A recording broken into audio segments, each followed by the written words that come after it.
Good evening, Sunday evening, 9 p.m. Where the owl sleep? It's the Parliament once more. Championship's back this week, so we're very close to having football fully back. How's it going, Stocks? Yeah, all good, mate. I've had my weekend of sitting indoors feeling ill, watching all the championship games on Sky. I suppose it's not the worst weekend to be ill, to be fair. Plenty of football back on TV. Yeah, I've done all right. Yeah, good stuff, good stuff, good stuff. Right, let's get everybody in because, again, we have a full house. We'll start with you this week, John, as your team's back. How's it going?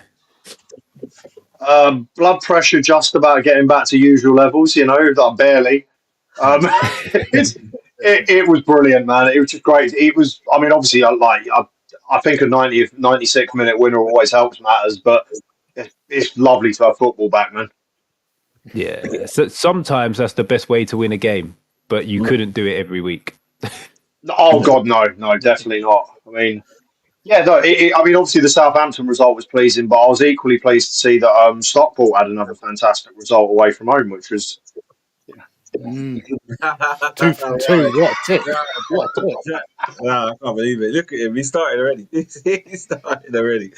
That is poor from you, John.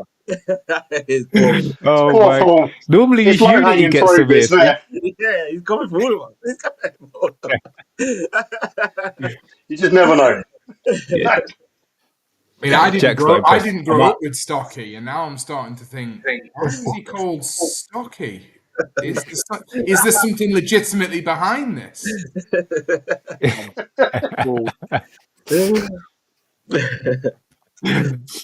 Okay, Jack, how's it going? Your team played this weekend as well? Yeah, they did. A superb performance. Yes, good to be back watching it. My anger has evaporated from the they who shall not be named result last week. But we did play well in that. We actually played very well in that. We were by far the better team.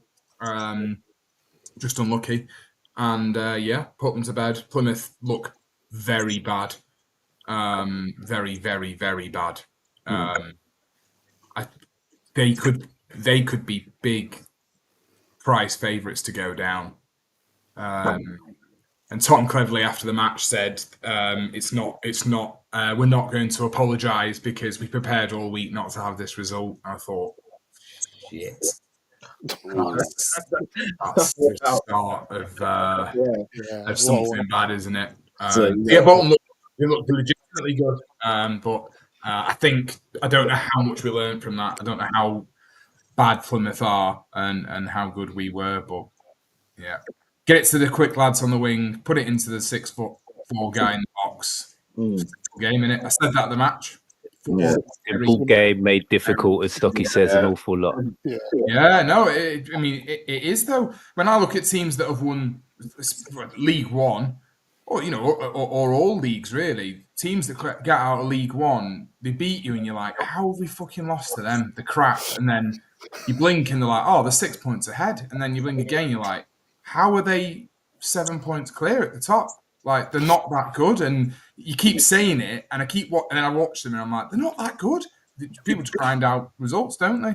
Don't matter how you get there. Yeah. We had less possession, and our previous manager was fixated on possession, as is the new age of football. But that's a whole other pod of rage. But yeah, so it felt like it was a new dawn yesterday. We've got 5 players that the manager signed.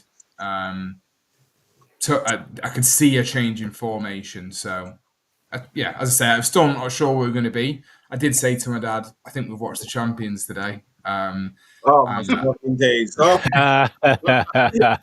which I've said far too many times to be considered a sane and rational person. Screams of a Plymouth turnaround. I know it doesn't. Exactly what my dad said. That terrible Plymouth side go on to win the league. Sure.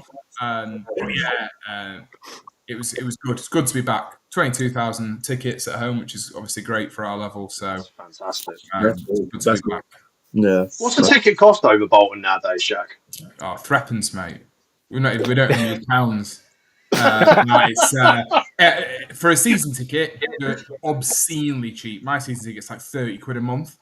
Wow.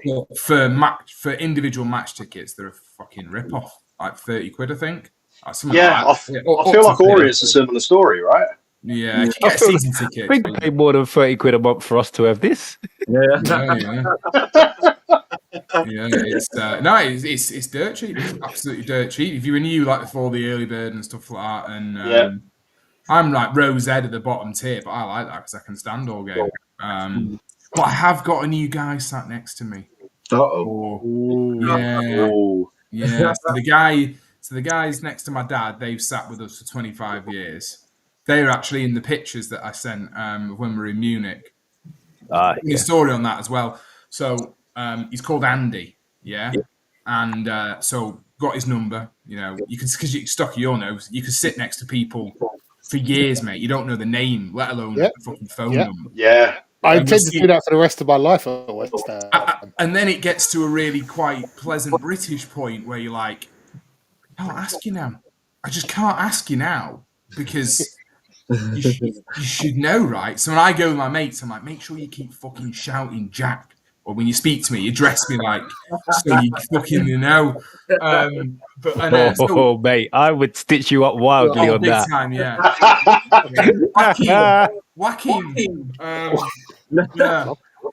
So we land in Munich, and Dad's like, I can't find his number. I'm like, I watched you save it. And this is like, my dad had a pretty bad phone 18 years ago. And so I couldn't find it myself. So we're going through it, and I'm like, I saw you save it. I saw you save it. You were there. And then, so walking through Munich, and I go through his phone book again. I was like, who's this number called? Body. It's called Body. And he was like, don't know. I went, could that be Andy auto-corrected on your phone to Body when you saved it? Yeah, for sure. And he was like, I don't know, try it. Which, I'll be honest with you, if I had someone saved as Body in my phone and someone said it and like, should we try it? I'd be like, probably not. Depending on why. That's a service. It sounds like a service. So he changed it. But so the guy to my right, he's moved over to the crazy corner because his kids were getting bored. Direct quote. He said, kids are getting bored, so I'm going to move near the away fans for some fun. So a new guy, first time in 10 years. I think his kids were getting bored because after 20 minutes every game, the entertainment kept leaving, like... Yeah, well, they have loads of space. They've got loads of space. Space. Yeah, I said that to him at full because I waited because I drove. So I thought, I may as well stay right to the end. And I said to him, I said, mate, you won't see me here again at this time. No chance. Unless I'm about to go on the pitch, last home game of the season, mate, you won't see me on 95 minutes. No way. But yes, it's good. Positive vibes anyway. Yes, it is. That's good. Good stuff. How's your week been, Samir? Oh man, it's been a busy week, man. I went on Flying All podcast yesterday. So United fan and a Liverpool fan and me. And yeah, when that episode comes out, you're gonna see a lot of heads flying. Yeah, so I'm still gutted I couldn't make it. I couldn't make it.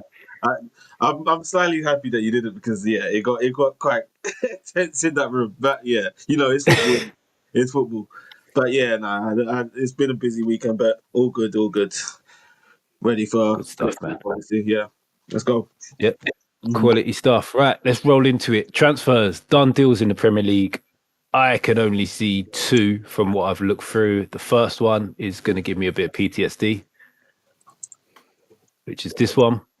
I was wondering why. Yeah, now we're hosting that. Wow, shit. really taking it badly. You took it to heart. And if you remember rightly, guys, didn't I say that the Manchester press was pretty keen they were going to sign him? Yes, you did. Yeah. And they did seem very confident on it, and said that they were going to get him. And yeah, it's. I think I absolutely loved Samir's tweet, either from yesterday or certainly over the weekend, saying United need to basically chill out, fucking with these good signings. Yeah. And I'm assuming, obviously, we're going to come on to rumours, so I don't want to jump too early, but the Donnarumma room. Oh, God, that's going to piss me off. The Donnarummas. There we go. The Donnarummi. That was a good one. Yeah. I like that. It would not surprise. There is definitely always a consistent rumour of Donna in my household. But yeah, that would be catastrophic, my hatred of United, if they sign him. Because that, you blink and that is actually not that bad a first team. Exactly. Yeah. That front line is terrifying. I'm worried. I'm a bit worried about that one. It's the same Manchester press as well that are saying it's a done. Well, they've said that Donnarumma has said, I want to move to United, which ain't great. Is he out of contract or something? Because he's amazing. Why is everyone talking that they could get him? I think this is his last year, and they don't want to give him what he wants in terms of money, and then they bought a new keeper as well. So they just signed Lucas Chevalier, who is an exceptional keeper, exceptional younger keeper as well. Oh, the young French one. That's weird. It's weird. Donnarumma had such a good season. He's like keeper. But he's had other seasons that weren't so good. Like he would stand up this year, but perhaps previous seasons he weren't. Yeah, of course not. Yeah, and I don't think they like. He's never rated with his feet. This season, his shot stopping and command of his area have been amazing. He's genuinely as for his distribution with his feet. So I read something when I was reading a little bit about the Donnarumma. I'm doing it now. About him moving to Man United. I read something that one of the journalists compared him a little bit to Pope. He said he's a little bit like this is going to sound even weird. I was going to say he's a little bit like an Italian Pope, which is just a stupid fucking sentence when you're talking about goalkeepers. But yeah, he's a great shot stopper, commands his box well, but terrible with his feet, basically. Yeah, so it's weird to me. How do you think Sesko? Doesn't sound like it'd be the Amarim type of keeper, then, does it? Not 100%, but they've got a Nana in goals, so yeah. It's an improvement. They need a shot stopper for sure. Yeah, 100%. I feel that they are doing some good business. Donnarumma would still be good business, but I think their central defence and their midfield is toilet. Oh yeah, regardless. Yeah, their attack can be as decent as you want it to be. If they're not going to get the ball and their midfield's just going to get trampled on every game, they're still not going to improve that much, I don't think. Donnarumma, despite not being very accurate, can kick it far. So just get up to Sesko, Cunha and Mbeumo for knockdowns. Simple game made up. Yeah. Yeah. Very true. I think the money spent here, as much as I would have loved him at Newcastle, if we'd spent that money on him, I would have been a little bit sort of like on the fence with it. It's massive money for someone who's nowhere near guaranteed. Yeah, but compared to what they wanted at first, I think that's a good buy. They wanted like 100 million at first, and then all of a sudden they brought it back down to like 60. What was it? 65, 70. I think they paid 70 up front, 70 million pounds up front. I think. Oh wow! Yeah. It's a very Man United signing in that sense, isn't it? It is. There's no negotiations, just straight in. Yeah, here you go. United splashing massive money on a centre forward isn't necessarily new, is it? It's like they seem to do it every couple of years. It's like Højlund's obviously not worked out. Similar. Xerxes, yeah, again, all relatively within range, right? It just seems to be that's their kind of remit. Get fleeced for a centre forward. Yeah, 100%. Be interesting to see how they do though. I don't think it propels them as much as they think it will. I read something that I've been getting pelters saying that he's taken less money at Man United, and then I read something the other day that his deal's structured in a way that if they get back into the Champions League, he gets an extra £80,000 a week. What, Sesko specifically? Yeah. What, they're saying that Sesko is getting paid less at United than he was at Leipzig? No, less at United than what we offered as a contract. Oh, yeah. But the way they've written the contract. It's like if they get back into Europe, he'll be getting paid more. If they get back into the Champions League, his wages go up by 80 grand a week. How He'd be shooting on sight, wouldn't he? Yeah, we'll have to worry about that for a few years. Yeah, it definitely won't be next season. They're in the Champions League. That's for damn sure. I think you got some work. They've got some work to do with him, though. He's not like the finished article. I think he's got. I don't think he's got a lot of learning. Not even close. Yeah, he's got a lot of learning to do, especially in not this even league. close. And they're another side. I look at them and I kind of think that it doesn't make sense now. So he's going to play. He plays that formation: the three at the back, the two midfielders, and then the two wide men, 2 10s, and then a striker. His deep two midfielders are going to be who? What? Fernandes and one. I don't see how that works in any way, shape, or form. So who's going to play where? Yeah, that's a big question. And one of the wing backs is going to be Ahmad. Oh yeah. So you've basically got 3 wingers on the pitch. You've got Bruno Fernandes on the pitch. You've got Seto on the pitch. Whoever's playing in centre midfield needs to be N'Golo Kante on speed to be able to cover all the ground he's going to need to. Yeah, but or Casemiro on Ovaltine. Have you seen who they've been linked with? Though? Who? What's his name from Brighton? Yeah, that's what I'm saying. Even that won't help him. N'Golo Kante. Like, if I don't even think that will help him. You don't think? Oh my days, yeah. Nah, that was in midfield with him. I think it's definitely fair to say if they get Donnarumma and Baleba with no European football, that worries me that they could do something. Exactly. Me too. I mean, if they get a couple of injuries in defence, they are absolutely mudded. But that is a pretty good front 6 they'll be able to get, but there's just nothing afterwards. But do they need that? If they get lucky with injuries, what do they need behind that? If they're in, if they're not in Europe, I think basically, I mean, to summarise it, they've had the best transfer window in a decade. What, for them or for anybody? For them, for sure. Oh, I thought you meant for anybody. Yeah. But the window can only be judged. No, of course. Yeah, of course. Yeah, but also that's what we can only judge any window on that, can't we? I mean, we're a football podcast, to be fair, mate. I mean, you can't. And I appreciate you hating, but you can't do me like that.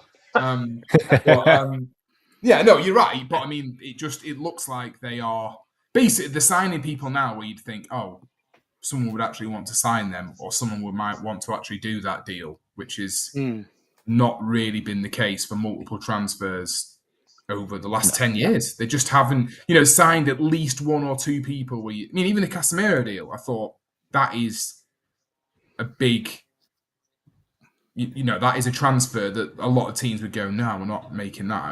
It was a huge risk. So, yeah, I started to worry, because obviously I want them to fail badly, so don't care if anyone cancels me for that. I started to worry when Bruno rejected that move to Saudi, because they must have said we're bringing in some people. Wow, that's impressive. So I don't know. I mean, are you actually just being bitter, James, or are you? No, I'm genuinely not, because I'm genuinely not, because I still don't think their midfield works, even with Bruno Fernandes and Baleba. Baleba's good, yeah. But you sign a midfielder from Brighton. Are you getting Bissouma or are you getting Caicedo? And I would say Baleba's more Bissouma than he is Caicedo. I don't know about that. Because remember all the hype that was around Bissouma when he moved? What happened to him? Massively, yeah. He moved to Tottenham. I don't know if there's that much of a hype. There was massive hype about Bissouma. Everybody thought that pushed Tottenham on massively. Maybe from Tottenham, but I don't know about anyone else. I don't remember everyone going, wow, this is a big signing. There was loads of hype around Bissouma, man. Baleba's technically much better and defensively better. But they also are talking about 100 mil from him, aren't they? So then that just eradicates a hell of a lot of the conversation of, it's 100 million quid. You've got to be, surely in this day and age, you've got to be categorically one. All 5 of those should be sitting here going 5 out of 5 recruit, best thing since sliced bread. and it's 100 million now, and it's a transfer that you're not like, wow, like it's just fucking bonkers where we find ourselves now, isn't it? That is a scenario. That's true. Which, if they pull it off, props to Brighton though, because they've done an absolute masterstroke in terms of turning players over. Well, I've seen a few tweets today saying that their agent has said, yeah, we want to move. Yes, we want to go. Obviously, now it's going to get into that. I bet he's not a training Monday fucking bollocks. And Brighton have just said, no, 100 million. Yeah. 100 million. He's not going anywhere. 100%. Well, a week before the season starts, the news has only just come out. They've got no need to sell either. So it's the same situation that Liverpool is sat in. Is you pay the money or go away. Simple as that. Regardless what the player and the agent want, pay it or go. Yeah. Right. The only other done deal that I could see this week that sort of we could discuss, Stocky. You have a new goalkeeper. How are you feeling about this? I'm definitely pleased we've got one. Funny enough, the day we sign a goalkeeper, Areola saves 2 penalties in a penalty shootout. Which is impressively typical.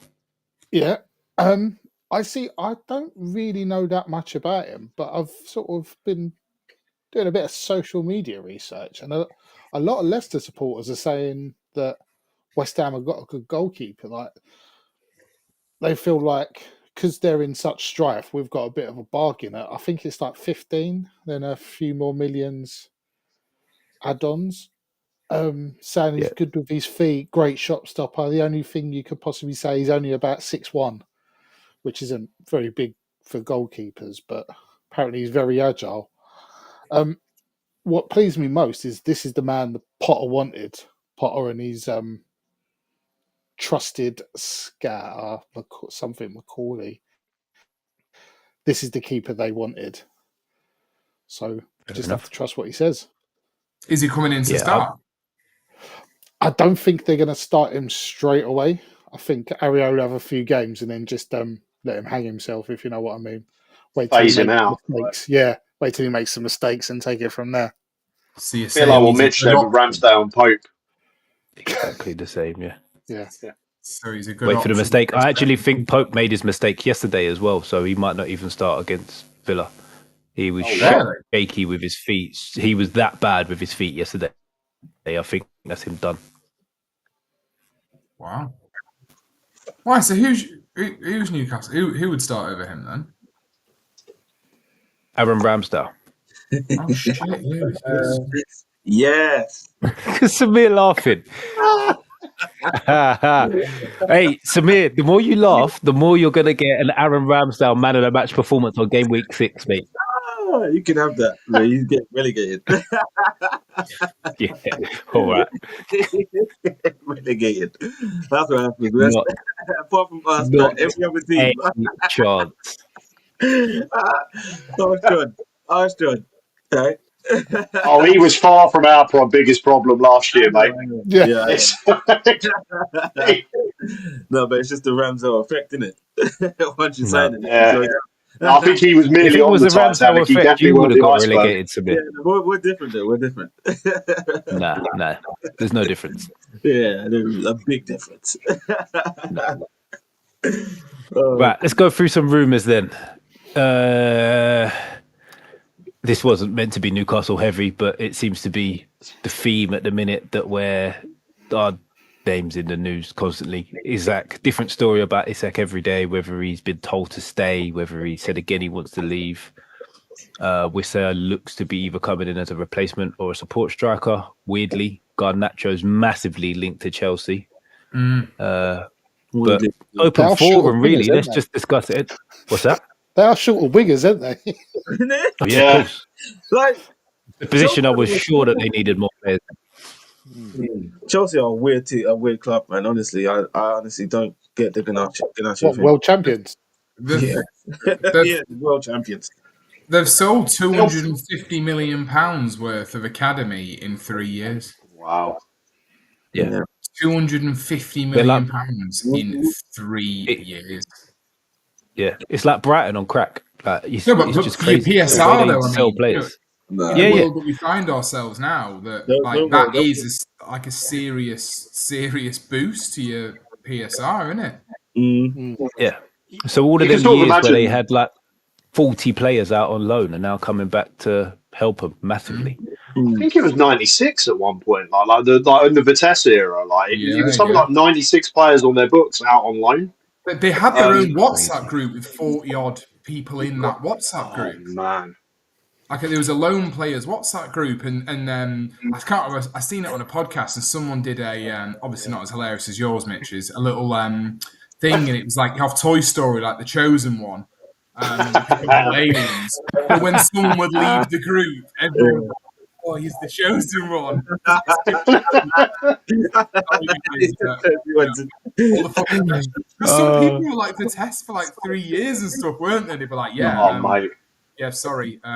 Thanks for the memes we've shared over 9 months, but I've got a club. It's horrible. Long gone are the days of Winston Bogart, like on 50 grand a Yeah, week, yeah. just playing in the reserves. Yeah. Getting the Euro. You do sort of fancy though that they'll bring Garnacho in and then somehow flip him for like 85 million to Saudi in January or something. You know, like it'd just be the most Chelsea thing, wouldn't it? 100%. That's what they're kind of doing, aren't they? Yeah. Yeah. That's what they're doing, and I guess if you're a player and you know that, then yeah. Someone was saying yesterday, I can't remember who I was talking to, but it's just like they were saying how, like, remember that time where Chelsea had loads of players and they just all shipped them out to Saudi, all in like one transfer window. Yeah.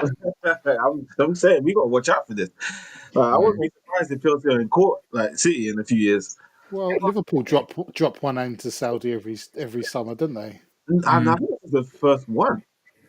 I think this might be their first one with doing this. I don't remember them selling many. Firmino, Oh, Firmino, Yeah. Henderson. Nah, he went. Yeah. Did he go Saudi? Oh, he did go Saudi. Oh, that's free. Ajax, yeah. There's another one I can't remember. But like, it's mad though, because if you'd said, obviously, I am based in Manchester. If somebody had wrote this time last year, Garnacho leaving, it would be like, you know when you do those, when like, it's people like Paul Scholes, the interview, and it's sell or keep. Nobody would have had Garnacho going this time last year. No, I've never rated nobody would have done. I haven't personally either, really. I know. Maybe not last year. I think maybe the year before. I think a lot of Man United fans started turning on him. Oh yeah, for sure. Throughout the season, big time. Yeah. In January. The year before, they were like, "Oh my days, this is almost Cristiano Ronaldo." I think it reeks distinctly of an Amorim call, though, doesn't it? Because it feels like obviously that like those two do not get along in the slightest. But his issue was that he But then wasn't getting played. So you must know you're not going to get played at Chelsea. What would he be looking to get? 20 games this season? You'd have to say, right? Yeah, the Champions Probably League. not even that, because he's a winger, isn't he? Yeah, Chelsea yeah, don't. true. I mean, Man United don't play with wingers, so that's why they want him out. Although she meant Chelsea, he might not get the game time. I think he'd actually get more game time at Chelsea than you think he would, because I don't think anybody on the left hand side is that strong. Well, I don't think he is. Yeah, true. Yeah, I suppose. Yeah, true.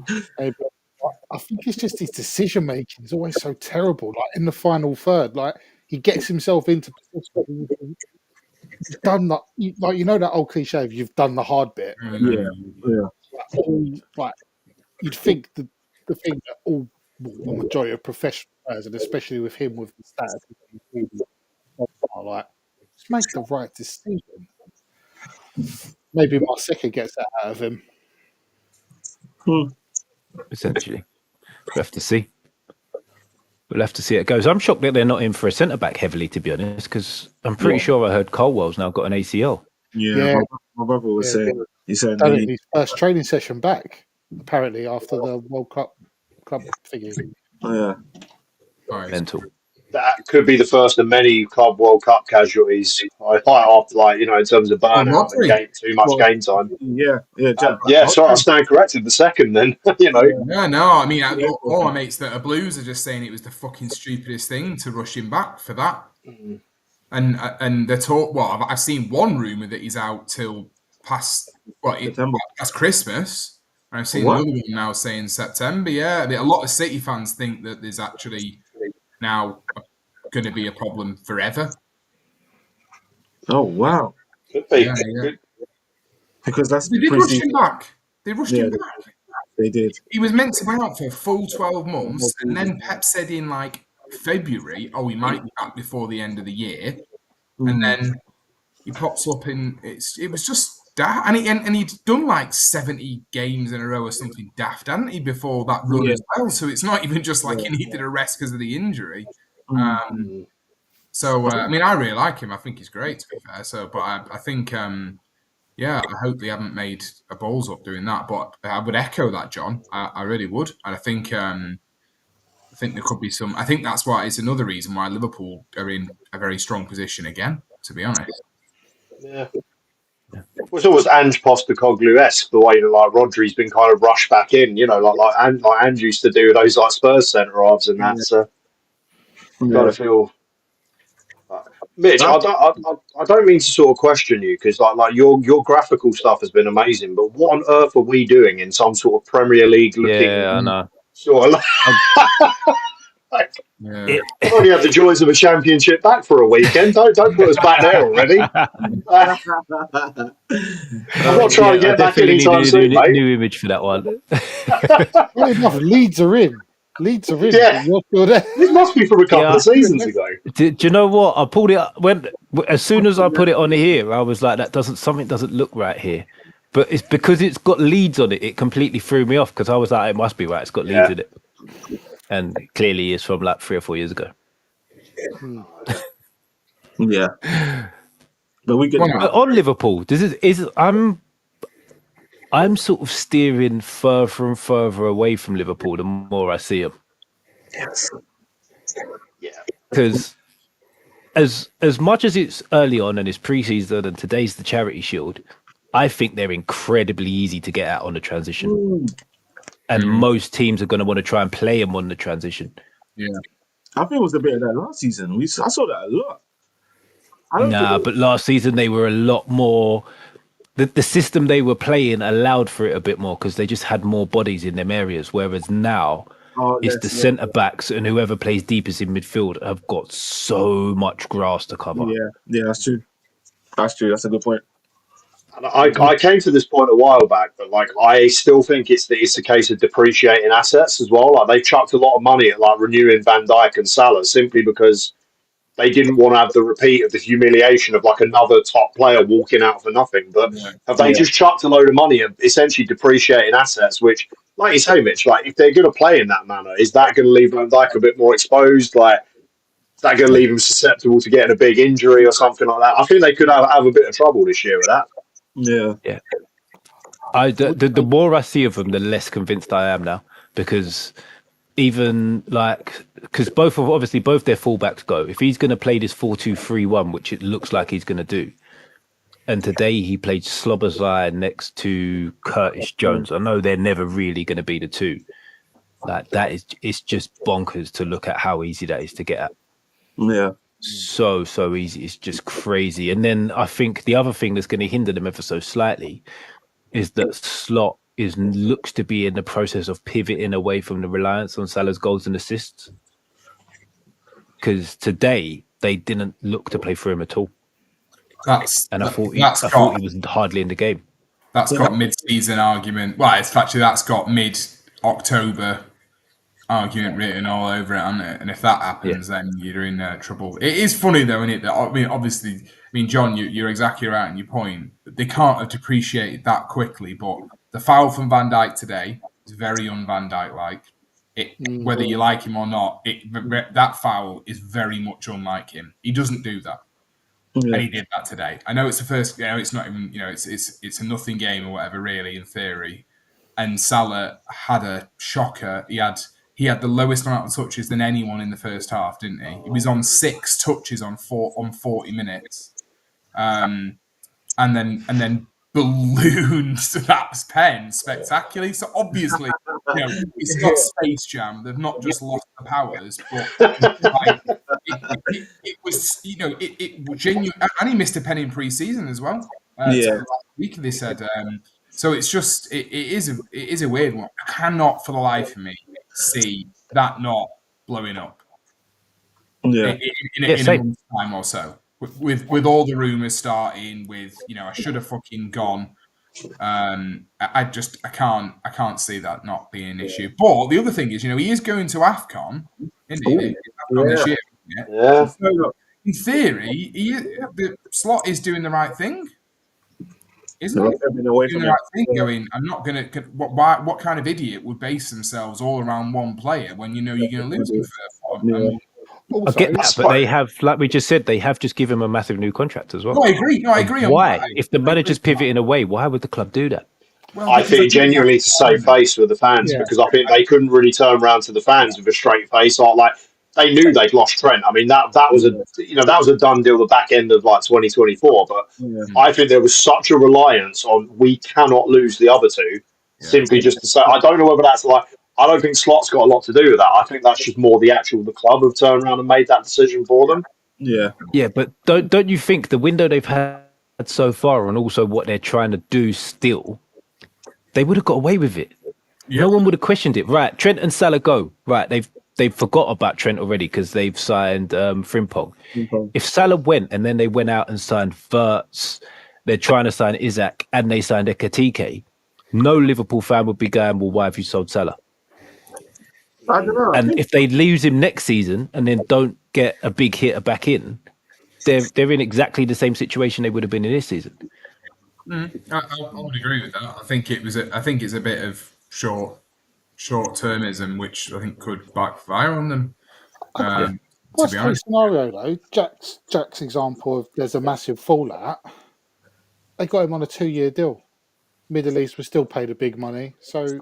Oh yeah. So definitely. Well, he'd be the golden goose out there, wouldn't he? Really, like he's the ideal player they want. So any club's going to pay through the roof for him.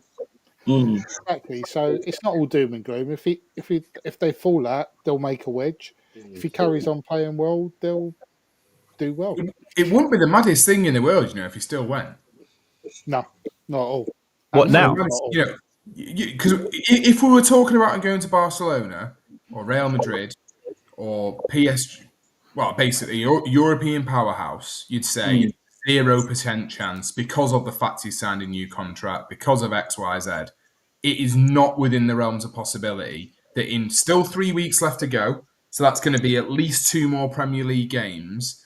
If that game follows the same pattern that it did today, it would not be out the realms of possibility for him to go in there and say, is this how it's going to roll all year round? And he also might look at it and go, what's my best chance of winning the AFCON with Egypt? What's the best chance of it? It'd be going out to like fucking Saudi, who would support me in that. And it honestly wouldn't surprise me because that game shocked me today, proper shocked me. I couldn't believe it. And neither could the commentators, could they? Because they were like 6 touches. And he looked... So he's had a lot of games like that, though. I don't think everyone seems to watch that. No, not that low. Not nowhere near that low. He goes missing. Like, even towards the end of last season, he went missing a lot. Like, Salah has them games, but then he will come back a week after, score a hat-trick or some nonsense like that. But, he does have them games. He's not, like... I get that he has them games, but without Trent and the way they're playing now, it looked like it was only Van Dijk that was looking for him. Oh, right, yeah. Outside of that, everybody was looking for Florian Wirtz. Every single player was looking for Florian Wirtz to give the ball to. Every single time they got it. Yeah. So, I mean, won't surprise me. I think the biggest travesty out of all that is that it's meant Jack's had to reshuffle his fantasy team for the last 3.5 hours. You know what I mean? I'm trying to draw him out, but it's not going to work. I'm not. That is not actually bullshit, mate. I did actually do a redraft at half time in that game. Yeah. Yes, I swear on my life I did, because I thought, wow, things have changed. And also, there's a thing now where Salah actually doesn't need to do it all on his own. Like, No. he can actually trust that's players around. And this is why I don't really get the Isak transfer. I know we've done it to death, but I don't really understand why people want him. I think it's one of them Not ones. why they want him, sorry. Yeah, of course. But I think that if the opportunity is there, why not? Like, No, mate. I'm fully in Jack's camp with this. It makes their front line makes no sense if you add Alexander Isak. but if there's a chance to get him and he's there, I don't give. I don't care. What does Ekatike not start? That's what I mean. So does Ekatike not start if Isak starts, and does Is Isak? Is there a world where Katike gets used as bait in the Isak deal? That I thought that the other day. I mean, I know it's bonkers, but like, well, he's already played for Liverpool now, hasn't he? So. Yeah, I suppose. He hasn't. Well, he hasn't gotten a. Well, he actually hasn't. Well, ain't got a Prem appearance. Well, what about Ekatike to Saudi, Salah to Newcastle, Isak to Liverpool? He's like Charlie in his always Sunny in Philadelphia. He's got all the lines everywhere. If you're the team whose fax machine breaks on that final deadline day, you're like, oh my God, we have booked this badly. That's funny. Stocks is rifling up Championship Manager as we speak, mate. You know what I mean? Yeah. See it in his eyes. I think that Ekatike goal today and his performance, you kind of drifted out of that. He looked like he's definitely a very good player in there, without a doubt. Yeah, but first 15 minutes, he looks special, didn't he? Yeah. They said on Reader, I was fuming. Yeah, I know. I was thinking there when they said he's French and he's not even been capped, and I'm like, there's such fucking perverts in France, aren't they? Just like, it's just a joke, isn't it? He's not even got a fucking cap for them. No, and I think his attitude has played against him in that, though, because even today when he scored, he did the silly thing. He's been at Liverpool a couple of weeks, and he's already. He just seems like he's got a massive chip on his shoulder for absolutely no reason. Well, at 22, like you've done nothing yet. Like, the first time you been in like the limelight, I'd say. Like, no one's really watched Frankfurt. We watched 2 games, and I was against Spurs. Yeah. Apart from that, nah. Now imagine they sign Isak and go, right, you're either going to rotate with Isak or play on the left. See what a problem that becomes as well. I would love to have that problem, though. That's the thing. If I was in Liverpool shoes, I would love to have that problem. No. I mean, a problem is that he will turn into a dickhead very quickly. I think Ekatike would, 100%. To be honest, he actually looked like he could do that, playing on the left and cutting in, because he seemed to be doing that. I mean, he did that for his goal, didn't he? Quite a lot, yeah. So he seems to be doing that quite a lot. Yeah, exactly. It could work, but I don't want it to happen. But yeah, it could potentially work. If I was in Liverpool shoes and the opportunity is there, I'm taking it. No, I know you. I get that, but like I think that might help the Isak. I don't know if they'll keep pursuing him now after that today. It's the money, isn't it? It's the money. They offered 110. Newcastle won 150. They're not going to come back with 150. Yeah. I don't think they're going to come back with 150. No, I think they might. You never get a transfer where they up it. They're going to up it by that percentage to get it done. Crazy. And you don't want any of that installments bullshit either. So it's just straight away. I want all that. I want all that 150 straight. We are going to be the biggest pricks about this now because of the way it's all been played out. We're just going to be like, no, the price is 150. Simple. Yeah. There's no negotiation anymore. Come back with 150 or just go away. That'll be another reason. Brighton would do with Belabor. If I wake up tomorrow morning and Isak's like, I can't wait to start the season with Newcastle, I'm like, fuck's sake, I've got to redraft my team again. Nah, just even if that happens, you've got to wait to the international break. I don't think we see him before the international break. No, I have got a job though, so I could do with everyone, stop fucking around now, just nail down.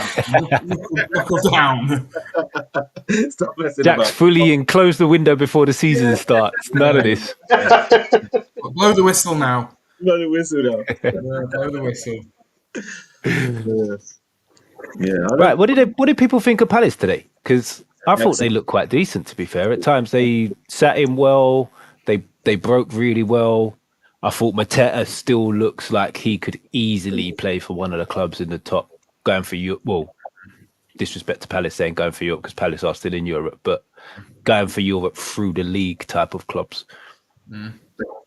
Should put a bid in, mate. Yeah, I think we're sold a whistle now. I prefer Mateta myself, but I would also prefer Mateta, but Mateta is a 9 and solely a 9. yeah, Which means it's Isak that gets moved if we have to play them together, whereas Johan Wissa can play either side as well. I think both are a hard choice. Like I wouldn't. It'll be hard to pick between the two. Like they're both like good goal scorers. Like it'll be hard to pick between the two. If you ask me, I didn't watch this, but I listened to it on 5 Live, and they mentioned a lot about Crystal Palace's lack of activity in the transfer window as well. So they've literally, the only person that's left was Joe Ward, who retired, and no one else left, and no one else has come in. So they're exactly the same point of where they left off last year. And with Gay and Eze being linked with everyone, it almost feels like keeping both of them would be a result in itself, and that's before they've even signed anyone. Well, if you did watch it on TV, mate, you'd know you were regurgitating exactly what whoever the commentator was. That's exactly what he said, pretty much word for word. He said this summer's not been about that. They've signed one player, a left back, and he was the guy that missed the pen. Nearly a superb pen though. Unfortunately, it was nearly big boy shit that one. Yeah. Fortunately, that's football, isn't it? A couple of millimeters and you've missed the pen at Wembley, mate. But yeah, that's I really like him. My mates, some of my family support Palace, and one of my good mates as well, Sylvester. He's a Palace fan, so I've got a soft spot for them. But also, even if I didn't have any connection to them, I think I still have a soft spot for them because they're just actually good to watch, aren't they? Yeah, such a good run club, man. Honestly, it's such a good run club. I hope they get some. And their fans are excellent as well, by the way. Yeah, oh yeah, we got to speak about them. Amazing today. Yeah, but I think they're a problem. Anybody who plays Palace this season are in trouble. I think they're a problem. They're going to be a difficult side to beat, and hopefully they're one of them clubs that breaks that if you don't make any deals, you move backwards type of thing. I think personally, that FA Cup win has done wonders for them. I think that was a whole different team today. They were just so hungry. Like I've not seen that in them before. Like they were proper hungry, just chasing everything and just really wanted to beat Liverpool. I think that's a different side in Palace today. But they did the double over them last year, didn't they? Palace beat them. Yeah. Oh yeah, one was the last game of the season, because Liverpool won. Slot said, didn't he? Said we scored twice past them and we didn't score once in 2 games last year, so it's actually a positive result. If that's not a half full guy, I don't know what it is. Yeah. I mean, you wonder with Palace if potentially they're looking at the whole sort of Gay and Eze thing and looking at like, all right, if we do have to sell one of them, then maybe that then allows us to strengthen in a couple of other positions as well. And it might just be that they're waiting on that as an approach. Yeah. But they must look at it and think the risk versus reward of thinking we can. How are you going to get another Eze? Someone that actually gives a bit of a shit as well for your club. I mean, you could sign 5 players in a row and still not get anywhere near that lucky. Like he's a top quality player, isn't he? You are right. Obviously, the chunk of money they could look to do a few things, but the right back. I mean, they're just a very good team. Dean Henderson's good. Like actually. The bench ain't great, is it? If you're still bringing Will Hughes on when you got an injury, you fucked. He had a good game though. I like Will Hughes. I like Will Hughes. He's in my Stephen Davis bracket. Just oh, the promised been Javi. He does enjoy. Hey, he's last in the showers though. I'll tell you that for fucking nothing. No change for these, mate. I'd be keeping my fucking swimming trunks on me. No chance. Eyes down. No, I'll shower at home, mate. It's fine. I'll see you later. My mum's outside. I'll just shower at home. Don't worry about it. He's going full David Batty, just not even taking his kit off, getting in the car and going home. Yeah. Funny. That's how he's kept so blonde, mate. You don't get his head. You don't use shampoo. You don't get a chance, poor guy. Turns out it's dandruff, yeah, all of that. Oh fuck. Don't you think though that the core of their team is arguably top 6, 7, 8 potentially in the league? Because you're looking at Dean Henderson, decent, Gahey, Adam Wharton, Eze, and Mateta. And Will Hughes. That is quite a core through the middle of your side to have for anybody, to be fair. But Only even really like- Dean Henderson you'd look at and think he wouldn't go to a top club and do business. fourth most clean sheets in the league last year. So, yeah, I think he's a very good fullback who I think's really good. Which one, Munoz? Yeah. Very Start on his day would give anyone trouble. Yeah, So, he's improving. just excellent recruitment, Stars quality. along with an excellent manager. Yeah. Just good work from the club. Like nothing but praise, really. Yeah. I tell you what, I do respect as well. Manager's Austrian, pre-season in Austria, fucking superb, mate. How going on? I'm hoping he's got a mate who owns a sports hotel. I'm hoping he's got a mate who's got a coach. I'm hoping he's sorted out all his crew. Yeah, where we going, boss? America? Nah. Bring your cowbells. That's Switzerland. Well, Switzerland, Austria. I'm sorry, but same difference. Yeah. Actually, well, not when it came to history. Jesus Christ. Fucking cancer. I'll just put myself on mute. Retreat. Okay. Let's save Richard Jack from Hammond what he's levels doing of there. Roll swerving. on. John. Oh, hello. Oh, I'm looking forward to this I thought for once. I would save Jack from himself. And let's have a little chat about Southampton Wrexham yesterday. Yeah, first things first, I fully resent paying for a Sky subscription with the amount of smoke being blown up Wrexham's backsides for the 3 hours of coverage, or whatever it was. But you know, it's it is mad. Just before we go on to that, I think Sky. I said this in the group the other night, but like the cringe levels of Sky coverage when Birmingham Ipswich is being billed as it's Tom Brady versus Ed Sheeran and things like that. And it's like we need to stop with this. Like let's get on with the football here. This is ridiculous. But I mean, did you guys catch the game like yesterday? Yeah, I did. No.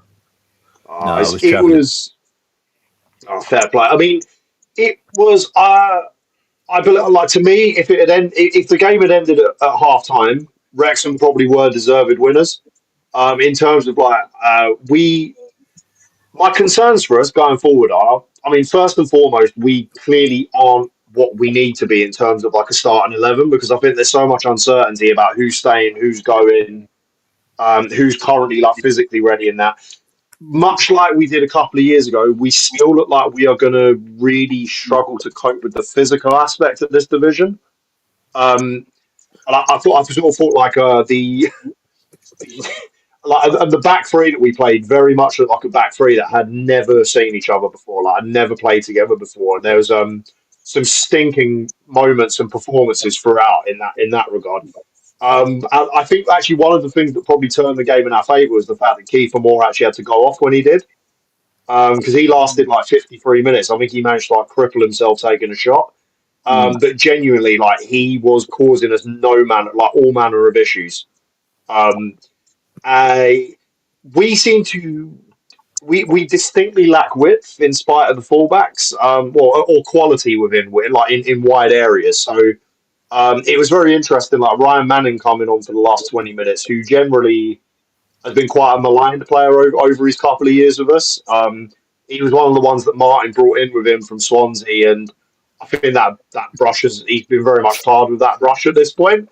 No, I mean, because dude, I'll be honest. Defensively, he's not great shakes or anything, but like we heard a lot about his delivery, and obviously due to a Russell Martin style of football, you didn't really see a lot in terms of incision and delivery and whatnot. So yesterday we actually you actually got to see like a little bit of what he actually offers coming in from a wide area and getting him in more advanced positions and what he could do. He was, for that 20 minutes, he was genuinely worth his salt as man of the match. Um, he was brilliant, but we still look very very susceptible to. Well, we still like much like the Southampton of last season, man. We still look like the type of team that are going to shoot ourselves in the foot. If you've seen the goal, it was all manner of sort of like, the back three are not even in line together. Like Edwards is just letting breeze past him. Stevens is half asleep and has tried to play him onside, but he's way too far back. Edwards has tried to catch up and recovery and has just given up and pushed him in the back. And it's like, we still look ropey as anything, like like in that respect. So it'll be interesting to see if he deviates to a back four once he's actually got a little bit more in terms of personnel further forward. I'll be interested to. I think what's clear is that we desperately need quality in wide areas. At the moment, I think, but like in terms of like a championship squad, to be boasting sort of like a strike force of like Ross Stewart, Adam Armstrong, Cameron Archer, that's pathetic. Like absolutely ridiculous in terms of like the quality that we've got there. Like I say, still look a bit susceptible at the back. Very very casual play, but like I don't know, there's a young centre half we brought in, Josh Quasi, who in places was infuriatingly casual, but looks like he's got all the kind of raw elements. I was saying to our mate Sean yesterday, like in the weirdest way, he kind of reminds me of what like a Davinson Sanchez was when he turned up at Spurs. Like looks incredibly raw, but does actually look like he's got some of the kind of core attributes to be a player. Obviously, with Davinson Sanchez, I don't think it ever went down that route. But we signed someone with I think a reasonably high ceiling, and that's probably going to age horrendously by like the end of November. But here we are. I'm going to come up for air, like chuck some stuff at me. But anybody got any questions to roll on to John? To be fair, was you one of the people that, as Sky said, the much maligned Jack Stevens? Absolutely. Do you know what? Like Shawnee absolutely finished me yesterday, right? So our mate Sean, a Tottenham fan, and he knows over the years, like not just myself, but some of the Saints lot that I sit with, and that Jack Stevens is not a popular guy. He's kind of like part of the I don't know how to describe it. It's like the axis of incompetence, should we call it? Like there's like a core of dead wood that's kind of been existing since like the 9-0 to Leicester days and things like that have needed to be sort of gradually put to pasture and that. Jan Bednarek's gone. We've somehow yet again rewarded Jack Stevens with another 2-year deal, which seems to keep happening. Much maligned because I don't know, man. It's an issue having him there defensively, and you'll see it time and again. There's a rick in him. Like during pre-season, I sent a couple of videos in where he's just all at sea. Concentration doesn't seem to be anywhere near at the levels it should be, and that's not like a pre-season thing. That's a continual thing. Shawnee's gone and whacked in the group. Like the winner's gone in, and within 30 seconds of sort of sprinting around my living room in delirium, I've looked down at my phone and seen Stevens, captain, leader, legend. I was like, you remember that, but it's quality stuff. From looking through, I can't see that there was any real. The only result that looks sort of a bit of a stand-up one is Bristol City beating Sheffield United away 4-1. That was a great game. I watched that as well. Fantastic game. Yeah. Were Bristol City that good, or was it just one of them games where it's a level game and they're just clinical? Do you know what? Sheffield United had a lot of the ball in the first half, but whenever Bristol went forward, they looked quite dangerous. And then, they scored a great free kick. Sheffield United went down the other end and got one. Bristol got a really nice goal on the break. Really nice goal. If you got the time, go have a look. Their second's a cracker. And it was very end to end. It was quite exhilarating. It was a real champo game. Everything was at pace. And then Sheffield United conceded within 40 seconds of the second half. Oh, wow. In places, it felt like Sheffield United played some tidy stuff, but then it felt like there was elements of Sheffield United being the architects of their own downfall as well. Oh yeah, that fourth where they're trying to play it out and just give it to the striker. Oh god! And at the end of the game, the manager gave them the end of game team talk on the pitch. On the pitch, yeah. So Oh. so video that. Do you know, right? I watched the EFL highlights yesterday on ITV. It was incredible to see what you were just saying about passing out from the back and all of that, like leading to like sort of like costly mistakes. In every single division, there were examples of that yesterday, and it was mind blowing to watch. Peterborough done it, and I can't remember the name of the other side. Peterborough. Was it in the Salford game? I think it might have been in the Salford game. Notts County Salford. I think it might have been. Actually, yeah, I think you're right. To be honest, I think I remember seeing that on Twitter. Yeah. Or X, whatever the hell it's called these days. Shambles. Jack would be fuming. I didn't even bother putting it in the group. Yeah, no, it's just pet hate. If you got to do it, you've got to have 50 caps for your country and own 3. If you only own one house, you can't pass out from the back. If you own 2 in England and you've got some national caps, you can. If you ain't got multiple, if the only property you own is in the United Kingdom, you're not allowed to pass out from the back. That is outrageous. That's tidy. That I like it. Oh, by the way, I also saw because I know like we're not supposed to make much of league tables until about half a dozen games in or whatever. But in the Championship right now, if the season were to end, your playoff games would be Millwall and Charlton and Southampton and Portsmouth. Yeah, how amazing would that be? That's crazy. Yeah. Oh my Decent, days. to be fair. Yeah. Rockets. What was that, Jack? I've seen a few people tip Millwall to be having a chance of quite a decent chance of playoffs this year. Yeah, they just about. There are a lot of people's dark horse. Yeah, I would fucking love them in the Premier League. I fucking would love it. I really just would. to see every police. You know my thoughts on them motherfuckers. All the police countrywide just there'll be that one game. One game. Do you not think it would just get to a stage where they permanently have the Jurgen Klopp kickoff time? Like they just be the Saturday 12:30 all season. If they got in, there would be some form of change. I don't know what it would be, but they'll bring in something. They still get their tickets midway down the motorway now, don't they? I think they're the only club left that still have to do that. Maybe Cardiff City as well. Don't they have to, for away tickets, don't they have to be on the way?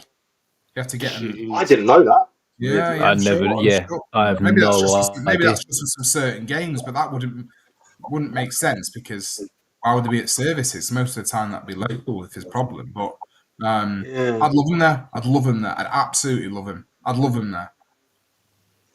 Can't see it, but Jack's just gone from fuck the police to Kevin Keegan in about 2 minutes. Yeah. I fucking love him there. Yeah. But John, you've got a big game. I know you're saying you shouldn't be caring about the league table. That is a big... If you beat them, Ipswich are on 1 point after 2 games. Yeah. But I mean, that is a big fucking... everybody's focusing on Ipswich. They struggled against Birmingham. Yeah, they did. Birmingham looked good. They read that Andrews was rocking. Big shout out to the Birmingham fan that tried to go and punch a fucking Ipswich player. What a prick. First game of the season. Why are you so angry? Yeah. 1 game in, banned for life. What the hell? Did you think that was a pen? That is mad, isn't it? Did you think it was Ipswich were remarkably underwhelming, weren't they? They looked bad. They looked really... They did not look good. They did not look good at all. And it didn't look even the penalty they got was ropey as anything. Oh, yeah. It was never a pen. I suppose that's what you get for giving Ed Sheeran a squad number. Yeah, for sure. Yeah, really? Yeah. Yeah, it's like number 17 or something like that. Yeah, I thought it was fake. Yeah. Oh, that's a decent number. Oh, that's great. Yeah, no. I see it and I was like, John wait, point. is there a player called Ed Sheeran? And I was like, no, they've actually just given him a squad number. Oh my God. Disgraceful. Game's gone. Ridiculous. Game's gone. Yeah. Game's honestly gone, man. Do you know what? That playing out from the back pales in significance to that. Yeah. Yeah, Oh yeah. God, I'm I stressed. disagree massively, but yeah, I get your point. Yeah. Just like stop trying to steal my thunder. Play it out from the back. Criminal. Only because I can imagine that if I had all that money and someone said, do you want a squad number?" I'd be like, "No, that's Yeah. pathetic." Yes. Yes. And also Ed Sheeran qualifies for Jack's stipulations to play out from the back as well. So Yeah, too right, he does. Oh, yeah, that's the point. He's got loads of house. Definitely got And he loads owns a pub. Yeah. So yeah, he can do it for likes, mate. He owns a pub, so actually it means he could be a manager as well. That's my other rule. You own a pub, you can be a manager. Well, that means Ed Works for Sheeran me. can be the centre back that takes the goal kick and rolls it to the goalkeeper. Yeah. So you need to take yourself let him off. do it next Sunday, mate. I'll be well in with that. I think actually, now I'm going to rephrase that. What I would actually do, if they asked me, I'd say, "Oh God, no," and then I'd leave the room, and then my agent would leave, and I'd be like, "Sorry, what are you doing? You're meant to go back in and say yes, he does want the squad number. I just don't want to say it. Like, are you fucking mad? Get yourself back in there and get me a squad number." And I wanted Get yourself one, mate, as well. yeah. What did you get? 17. You'd be like, "All right, fine. You kept your job. Well Decent. done." You come out, you're like, "I got you 62," and you're like, "What?" Oh, hell no. You got yourself fucking back in there, haven't you? You bring Just that do what Alvarado used to do and have the little plus sign in the middle. Yeah. Yeah, 9+1. Number 7 at least. On Ipswich, though, I really thought they were poor. As in, they did not look a good team at all. And now they haven't got Delap. They haven't got... So that Amari Hutchinson, he's gone on he? Or is he Still there. He's not gone. I think they were indicating he's more or less done. Did he play? No.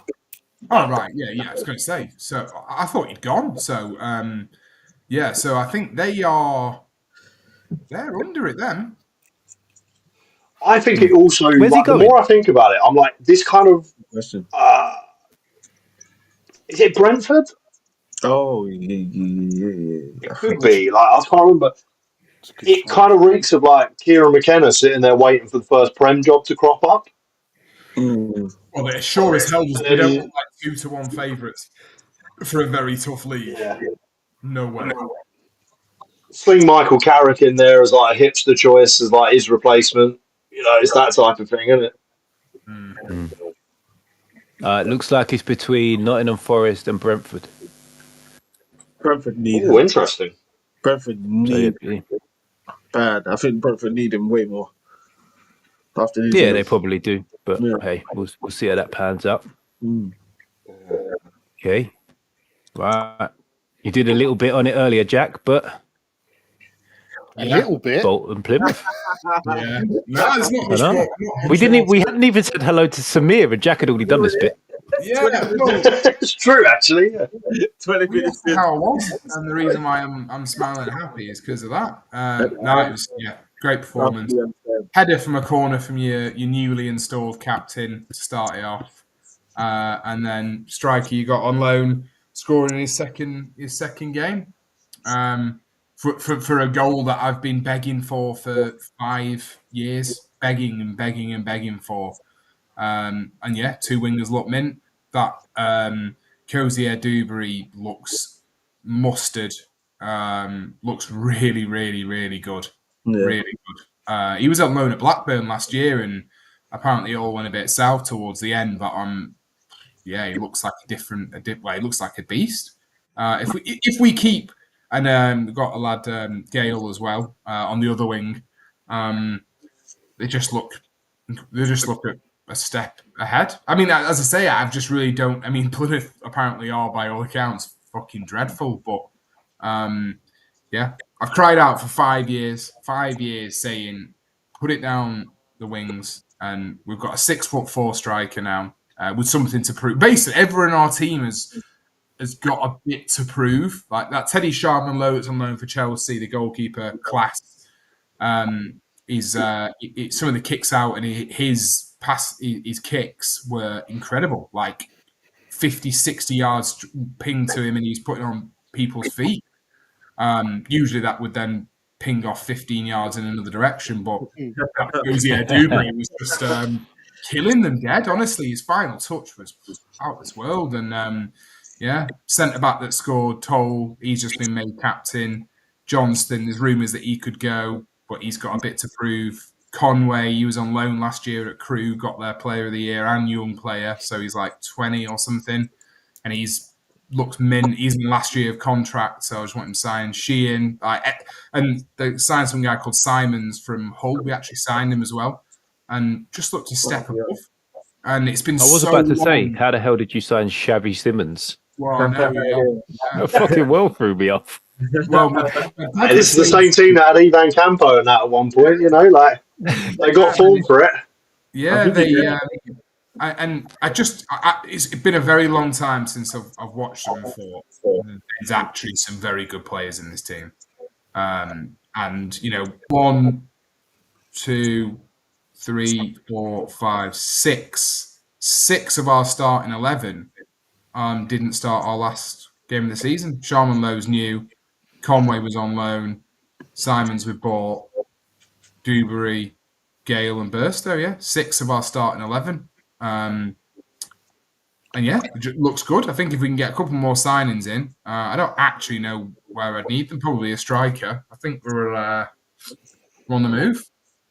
Nice. On the move. Stuff. But it looks like it's a weird year again, though, this year. It looks like Hull, Huddersfield and Luton potentially might run away with it. And it's just going to be a bun fight for playoffs.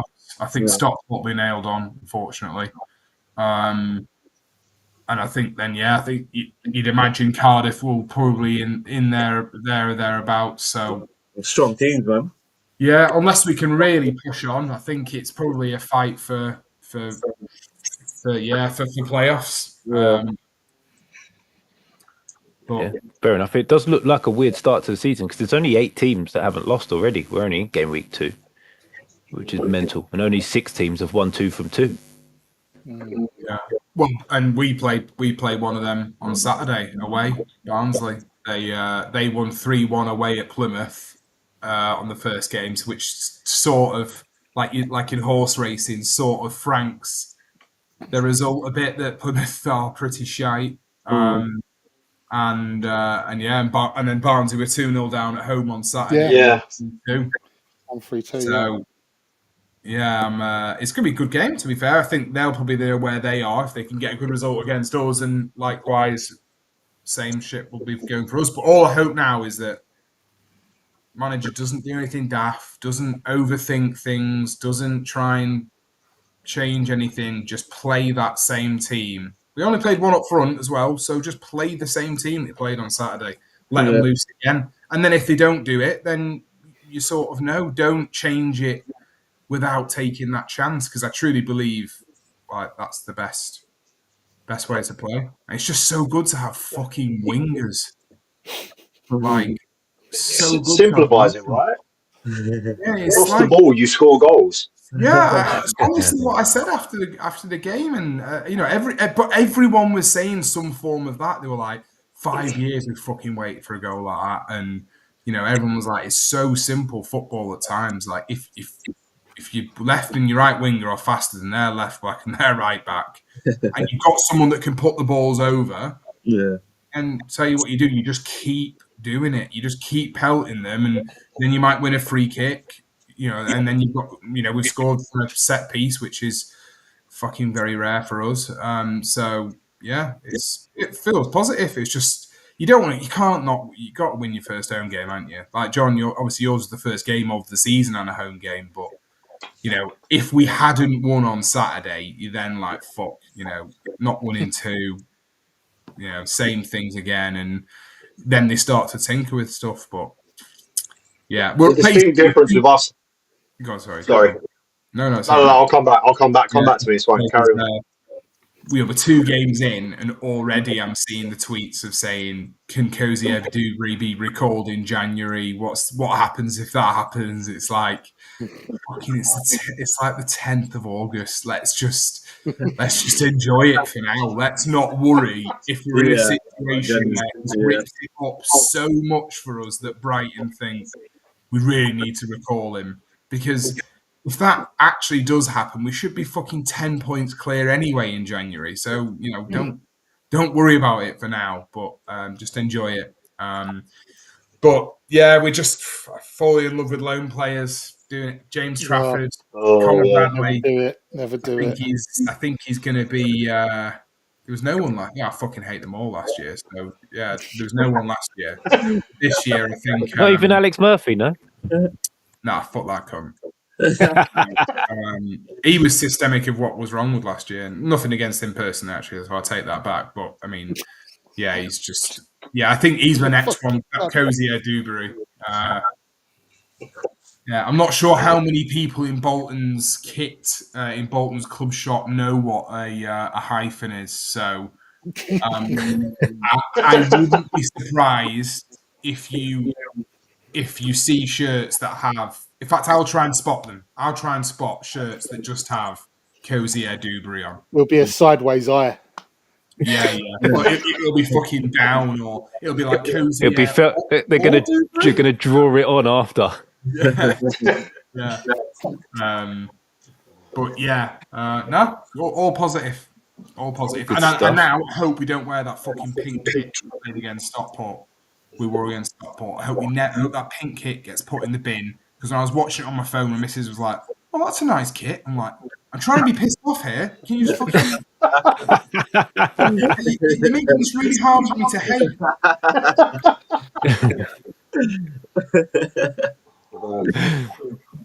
Okay, this talk of lone players has got me weeping into my Toby Alderweireld, like.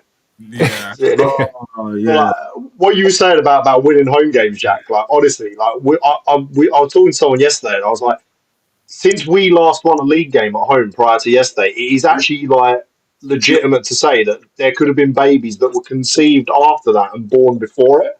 That's how long it's been since we won a home game. And last season, my mate Tom, one of the guys I sit with, he didn't go to the Everton game that we won at home, and he put in the group yesterday morning, "We've got to win today." The last time I saw us win anything remotely resembling a league game at home was the playoff semi-final, like the season prior to March. It was like the 17th of May, 2024, since he's seen like a home win. Well, mate, it did make me laugh, yeah. So because I'm now a week sober, which is incredible for me. Well, actually, no, because I think I came on shouting drunken abuse this time last week, so maybe I'm 6.5 days sober. Yeah. And so I listened to your game, I didn't watch it, so I listened to it on the radio, and as I got out of the car, the last thing the commentator said, and that's it. They were used to losing. They'd got that losing feel, and now they're just used to winning. And I was like, I'm not quite sure we can say that yet, can we? I mean, technically they are undefeated this year, but I think the point was that if you'd lost that as well, it'd just be like, fuck. Then you go into that Ipswich game, and Ipswich are like, well, actually, we're riding the positive here, somehow playing that bad and getting a point. Now we've got a chance to beat them, and they're sat there on 1 point. It's or us here if you haven't won, but like this game I think is massively crucial because a team like Birmingham, they'll be licking the lips at this being so early on. Yeah, I think if you beat Ipswich, they are in trouble. I think they're in serious trouble because that team does not look good. I agree. I still think with the Champo, it's hard to call stuff like that because I simply think Will still called this really well yesterday. Oh, sorry, Jack. The confidence not for them. Oh, how many times did they lose when they went up? 4 or 5? I mean, I can't remember what it was, but it felt like they were winning every single freaking week. They would have had to be fair, because there was 4 teams cut off pretty much, and they managed to pull away right towards the end. So they were probably like north of 90 points, I'd imagine. Yeah. Confidence is massive though in football. After a losing season, to start off in losing back to back could be. It's a habit. Catastrophic. Winning's a habit and losing's a habit. So imagine they lose that, and then Amari Hutchinson goes, and the other one, I think there's one of their centre backs from last season's having a lot of talks about him leaving as well. If they both leave after a second loss, they're going to be like, whoa. Yeah. I mean, sorry to bring it back to Saints in that sense, but that's one thing I forgot to say earlier is that I think that's like I'm talking about us needing width and things like that. But the truth is I think really yesterday was symptomatic of the fact that we simply, and I think we'll still actually put this quite eloquently before the game, but we simply don't know where we stand right now because in 3 weeks' time, the makeup of that squad could be entirely different. And I think that like there's a lot of emphasis on trying to get business done early, but I think the risky strategy that we're playing is where we're particularly with Dibble and Fernandez, where we're demanding quite high fees. The problem with that is that you're probably not going to get anyone to blink until right at the end of the window, and then that leaves us with a lot less time to sort of maneuver. And Sports Republic don't have a brilliant recruitment like legacy in this first 3-4 years. So God knows what it could turn. Like genuinely, by the start of September, it could be quite worrying. What is the latest with Just don't Diblin? know. Everton, no? I've seen Everton pull out. That's yeah, I don't think Everton are going to pay the sort of money now. If you believe what you hear, at the end of January, Spurs came in, and we apparently said no. And to be fair, based on his performances from the end of that window to the end of the season, he reeked of a guy that had been told just don't get yourself injured. And I know I've made that point a few times before on this pod, but like I know he played a lot of like wide for us last year, but I think particularly with this injury to Maddison for Spurs, because really like his position as he was coming through the ranks, where he was most prolific, he was playing as a 10. I don't think he's the sort of ilk that's going to go to Spurs in the number 10 and start, but I wouldn't be shocked if like Levy's hand is forced into something. And I think they're probably one of the few clubs, and I think Mitch has said this before, but Spurs are definitely one of the only clubs that will pay that sort of money. Like he's got reeks of like a 40 million deadline-ish day sort of move. because Everton's pretty much signed sealed for Grealish now. So I've heard. Yeah. Oh wow. That's what a wicked City's signing for them. apparently City they've said will pay 250 grand a week of his wages, which is 50 grand less. City were adamant they wanted all of it, and from what I understand is that that's sufficient for City to let him speak to him.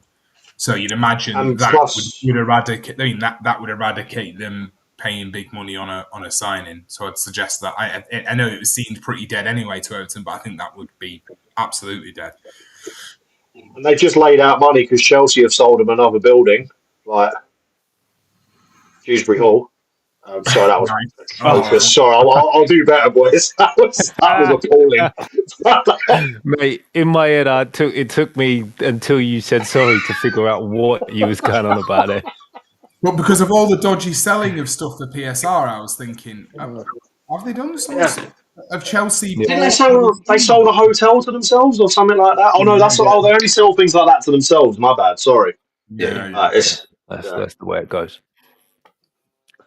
Okay, right. So I'm going to put you on the spot a little bit here because I don't know what went on in the game, but this keeps Wigan. Let's say. So why have they gone with this picture? Because I was trying to figure this out and I couldn't. To be fair. Right. So first of all, he scored an own goal. Good cross in. I think it was Josh Cormer put a cross in, and he's tried. I don't know if he went to head it initially, but he's ended up chested it into the bottom corner. He then gets booked for clamping someone, and then with the game already dead, he gets a straight red. It wasn't even a second yellow; it was a straight red. Oh my god, that's bad. A stupendous straight red, by the way. It's proper last man. It was that bad. The striker just got up and helped him up. He knew, didn't he? Wait, so the guy that he fouled helped him up, or a different player helped him up? No, the guy that he fouled helped him up when he got his red card. Because it was that fantastic. He scored an Oggy, he got booked, and then he got a straight red. So not a good that day is for mad. That's Jonathan Woodgate debut at Real Madrid stuff. That. I was going to say that's a Woodgate, isn't it? Yeah. It's although Woodgate also did score. Yeah. What? I'm pretty sure Woodgate completed it by actually scoring a goal as well, like a normal goal, an own goal, and getting a red all on his debut. Josh Koroma got a goal back at Brisbane Road. So he come through Orient, went to Huddersfield for like £1 million, and then this summer he was nailed on to be going to Barnsley. Apparently, it was signing on the dotted line, and apparently Orient come out of nowhere and poached him. Oh, wow. Got back Nice. to E10. Beautiful. So if you're nabbing players who were in the Championship the season previous, they must be flashing some cash down there. Is he one that was And they had initially on Spurs books? I don't know. I remember he was at Orient, like he was an Orient player. He might have been, but yeah, he's Orient is still sort of bringing in players now because, as we were saying last week, turnover's massive. But as Jack said, it's good to win your first home game. Yeah. And it's even better when someone on the other side has a fucking mare. Yeah, it was a big cheer at half time when they were reading out the scores because all the Wigan fans were obviously loving it when Bolton lost against Stockport. And you know, now we've got the same amount of points. So as soon as full time went, it was all the Bolton fans tweeting the Wigan fans saying, "I thought you won the league like last week. What's the problem?" So I was very happy with that. Quality stuff. And that leaves Bolton and Orient on near enough exactly the same record, I think. I know Orient have conceded 1 goal more, but same points. So level start to the season. Mitch, I wanted to put you on the spot about something. Go for it. Blow the whistle. I had to Google earlier what the average price of a cabbage in Blackpool was. What do you make of Steve Bruce's start of like 7 goals conceded in his first 2 games? I wondered where that was going now. I was about to say I'm going to have no answers for this one. To be fair, the news is reverberating around Newcastle forums all over the place because even Blackpool supporters are turning around saying that Steve Bruce is clueless and doesn't know what he's doing. He's playing players out of position that have been at the club for years who have never done the role that he's asking them to do, and it just looks horrendous. They don't look fit, which is no surprise. And yeah, it's glorious to see that idiot being awful at this level. Dwight Gale's just listening in, wanking. Yeah. Mate, he's like, as much as he didn't do anything that horrendous, I just absolutely despise him just because the stories that were coming out of the club at the time, the fact he couldn't get Hassan and Ben Arthur into the team properly, it's just like, how bad can you be if a manager to not be able to get certain players performing? And then as soon as we left, we looked a much better side. So yeah, it's brilliant to see 7 goals conceded in the first 2 games. I think it is. So yeah, beautiful. Long may it continue. I've been having a similar level of hate watching going on up towards Ibrox. Yeah, you are. So like I've been enjoying that wonderfully. I heard some people digging out Nathan Jones as well this weekend, John. So it's all going for you. My Charlton mate said he went to the game yesterday, and apparently you only heard Watford 3 times throughout the game, and all 3 times it was going at Nathan Jones. I was like, "There's something to that. He's actually quite an asset. Like in some ways, like, and I could genuinely see like Saints fans going to the Valley in November and having like epic levels of head loss to the point where it actually plays into Charlton's hands. I think psychologically, Nathan Jones probably wins you a few more points than he loses you in that sense. But it's good to see Martin keeping to full node. Beautiful. Like everyone's acting like him digging out the players last week is something new. That is textbook Russell Martin. It's like the football's stodgy, turgid, nothing moves. Apparently yesterday they looked better with 10 men than they did with 11. It's like, yeah, because everyone's clueless. It's possession for possession's sake. It's rancid. And then when it doesn't work out, he digs out the players and throws them under the bus. He'll be the first one taking credit for the European performances. But Paddy Power have paid out on Celtic to win the league. Oh wow! Today. I think my mate. Oh man, did they win? I assume they must have won today, right? Yeah, they won. Singles, 2-0. multiples, no limit on stakes. So if you bet on Celtics, Paddy Power have already paid out. Wow, That's rude. There's got to be some kind of record in it. That is rude. It's got to To be be. fair, They don't even play each other for like another 3 weeks or whatever it is. Yes, all the Celtic fans were saying, "Why have you done this?" Like, but it's so insulting, isn't it? So insulting. Oh, by the Music way, to my ears currently. Celtic's Oh, second God, goal yeah. today was a bit of a screamer. I didn't see any of theirs. Can't remember who scored it. It was one of their Asian contingent. I'll tell you what, they're scat. Maida? No, it weren't him. Anyway, it's like near post, whipped it in the top corner. Just lovely finish. Well, I'll be a raging Fenian for as long as Big Russ is up in the job, so probably for about another 2.5 months by the looks of it. But I think Celtic scouts had only clicked like to be able to scout one league on Champ. Yeah. You do realise there's other leagues within the J League, right? Like, there is actually quite a lot more than the Japanese league, and someone's just like, "What on earth are you talking about?" Although, talking of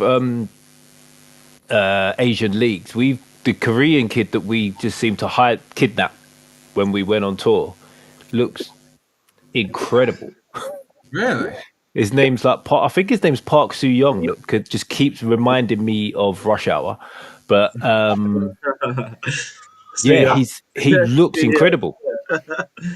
And how old is he? I think he's 18, but he wasn't even playing in the K1. He was playing in K2, which is the second division. Really? Yeah, and he's like he came on. Did he start yesterday? I think he started Friday and came on yesterday. And both games, he just looked like he looks a very good player. Yeah, I wouldn't worry about the K2 thing. I think that might just be more that because of the age he's at, he hadn't quite moved up the ranks there. Like, talent's talent at the end of the day, if you've identified him. What's this? What's this woke new fucking friendly thing as well? I'm not liking this. What woke new friendly? 2 thing? friendlies in a day, 1 friendly and then 1 the next day. We've been doing it for about 5 years, to be honest, mate. Okay, well, I should have been hating. I've missed out on 5 years of hate, so it it still fucking remains, mate. Wait, haven't Arsenal have been doing it for a while as well? What was the Emirates Cup bollocks you used to do? Oh yeah, we did. Yeah, don't shake your head. One game on a Saturday, one game on a Sunday. Yeah, now there's a gap. We used to do that, yeah. But And he still didn't win most of them. Actually, yeah. While we're on that, can we talk about how you lost the Emirates Cup twice the other day? We didn't lose it. We held it. You did. You lost the match, and then you had a penalty shootout that you also lost. Yeah, but then we had another game on Saturday. We had another game on Saturday and won. And all of a sudden, That is wild. I don't care about Saturday. You lost twice in the same game. That is outrageous. Oh, so now you want to talk about pre-season, yeah? I just want to talk about that one specifically. Have you won a single game? Exactly. Samir, all I'm going to say is game week 6. I'll see you there. Yeah, we will see you there. We will see you there. Hopefully it's okay there. Don't worry about that. That'll be I think that will actually be his first game back. His first game back for Newcastle would be that game, I think. I think that's a good thing. That means he ain't played any games. We'll see. There's Okay, fucking right. in there. Do you really think it's going to be 6 games in? That's crazy. It will be, because we play Liverpool the week before. Actually, we might see him the week before the international break. But we play Liverpool. Playing him against Liverpool. Just Monday night. No chance. There's your commentary written. Absolutely no chance. No, you got to be petty. Why? No chance. You don't want No chance. You don't want to How will not take that risk now that he hasn't trained all pre-season? He will not take it. Oh yeah, he is actually. Because if he has a bad game, he'll get absolutely pelters and it could fuck everything. I don't think he even entertains it. So it's not about Liverpool. It's just about... It's got nothing to do with Liverpool. I just don't think Hal would want to put him in that situation to have a bad game and get abuse from the stands, because fans will instantly think he's just not performing because it's Liverpool. Ah, yes. There's absolutely no way Hal puts him in that situation. Yeah, that's clever. Is it likely to be that Osler then that starts? What's that? Is it likely to be that Osler that starts then? Nah, I reckon our front three for the first few games, if we don't sign another striker, will be Barnes, Gordon and Elanga. What about fucking Murphy Pele? Nah, he won't start. What more Oh, can you actually, Gordon might be injured, so Murphy might start, What but I doubt it. Murphy got to do? Who's injured? Gordon might be injured. He came off just yesterday I don't know, against but did he Atletico. like laugh it off or something? So, but he put up a story or something, and everyone said he's fine. No idea, mate. Yeah, I thought I saw something like that. I'm all Maybe, for hopefully so. Murphy as a false nine, though. Yeah, I was about to say that. That's what I said. Yeah, put him on front. It'll either be Elanga or Gordon through the middle. Although I think it should be Harvey Barnes because he's the best finisher of the lot of them. Yeah. What, James? Just out of interest, what would be the stratospheric level of head loss you would have if Isak got injured on international break? Oh. Now Sweden you said it will out call loud, him up. Jack. That is going to happen. Sweden, Yeah, I can see that happening. I can see that Sweden happening. call him up. That is 100% going to happen. Now you've said it out loud. So fuck you, Jack. Yeah. Is it Alanga's Swedish, isn't he? Yeah, Langa's Swedish as well. Yeah. Oh, double injury in training. Wow. It'll more It likely won't be in training, will it? It'll be like during a game of table tennis or something. It'll be more bound to be likely something to that be Emil innocuous. Kraft that injures him, to be honest, than more than Elanga. Did they even need to start against Kazakhstan? Probably not. So it's even more enraging. Both going in for a header Sweden at the back playing? post. Let's work out which Sweden fixtures. Let's work out which game. I cannot believe we're going down this road. Kosovo, 8th of September. Oh, wait, 8th of September, Kosovo. There we go. Nice, that's the one. That's the one. Yeah, Slovenia away. He'll have a barnstormer in that. Then why did he start against Kosovo? Yeah. Sorry. Yeah, if this goes horribly wrong, I'm driving to Manchester instantly. Yeah, that's Okay, little bit of a left field one. So the adopted team of the podcast started their league season this weekend. Stockport. For fuck's sake, man. Actually, before we go on to the legends that are Sundowns, I did actually see something quite interesting on Twitter. I'm not sure if I reposted it or not, but the Marshall Islands are the newest team to join FIFA as a country. Okay. And they've never played a game before. So just a handful of days until the Marshall Islands play our first ever international match in our entire history. So give them a follow, SoccerFed and I. Some of their players are still up for sponsorship. And I think their Twitter account could go boom because they are getting a lot of people retweeting them. Okay.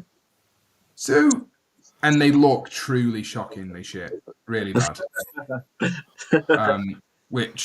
So they're playing in the 2025 Outrigger Challenge Cup.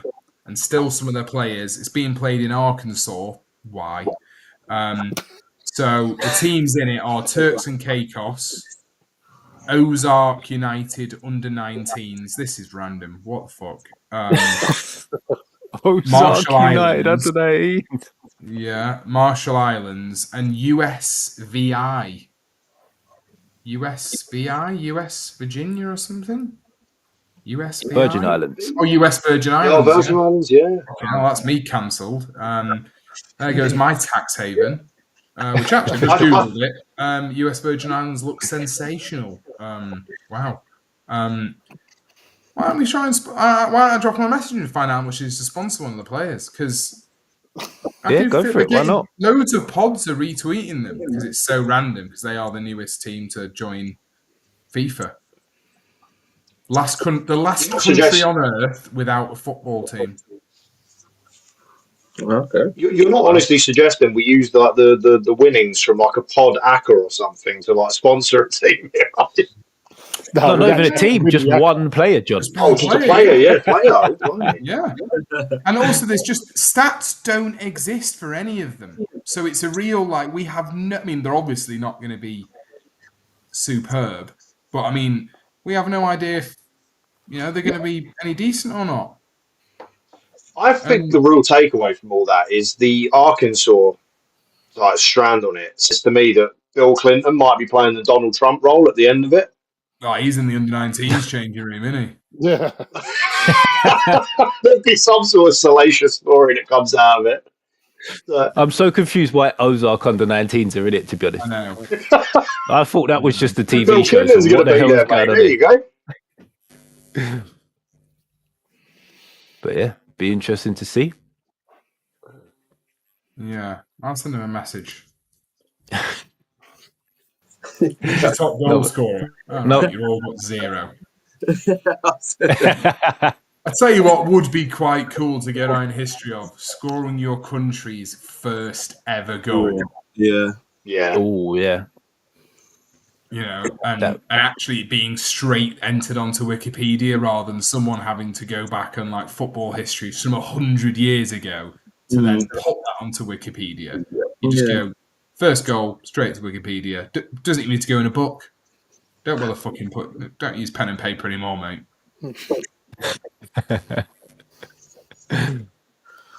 But yes, on to the legends that are. The legends that are the Sundowns, who started their season with a draw against the Chili Boys, who are Chipper FC. Chipper United. You know? I thought you meant the Red Hot Chili Peppers. Chipper United. Oh, yeah, Chipper United at the Nelson Mandela Bay Stadium. Okay. Hey, big news out in South Africa. Yeah, they absolutely battered them. Absolutely battered them. Chipper United had one shot on target, so obviously it was a goal. So yeah, not the start of the season we wanted, really. But yeah, we move on. But it could just be a little bit of a hangover from the Club World Cup, we shall say. Yeah. Just finding the feet again. Well, if you look at the lad that was on the bench for Chipper United, that's what. Oh shit! I just. Oh wait. Wait, what? Chipper's a shithole. I want to go home. Oh man. So and like my where you own your land and property comment. If you're not a footballer with a surname like that, you've had a nightmare. So at least this way, you can see multiple people with your surname on the back, so everyone's in the same game. But yeah, not a great start. But Orlando Pirates, who Bolton beat in pre-season in Marbella, in the most random pre-season as we know, they lost their first home game. And because I still get a few things on their interaction, they had 950 responses to their official tweet about their first loss. And I thought, sometimes X, Twitter, whatever, it glitches and sometimes shows loads of comments. And you're like, what? How? And then you click on it and there's just not. Yeah. They are really quite unpleasant chaps in South Africa towards Orlando Pirates. They're like the first tweet I saw said, may his chest pains become too much. I was like, holy fucking shit. Like, what the I hell? was mad against Stockport. I was like, that was the first one. And all the other ones were like, why does he exist? And then there was a few Bolton fans that had just commented on it saying, did we break you that badly? And it's just brilliant. But yeah, may your chest pains become too much. That is that's fucking brutal. It's almost poetic. I know, but quite a lot of them are quite Almost poetic. Fucking savage, like deeply savage. I imagine there'd be some Everton fans that like that comment. To be honest,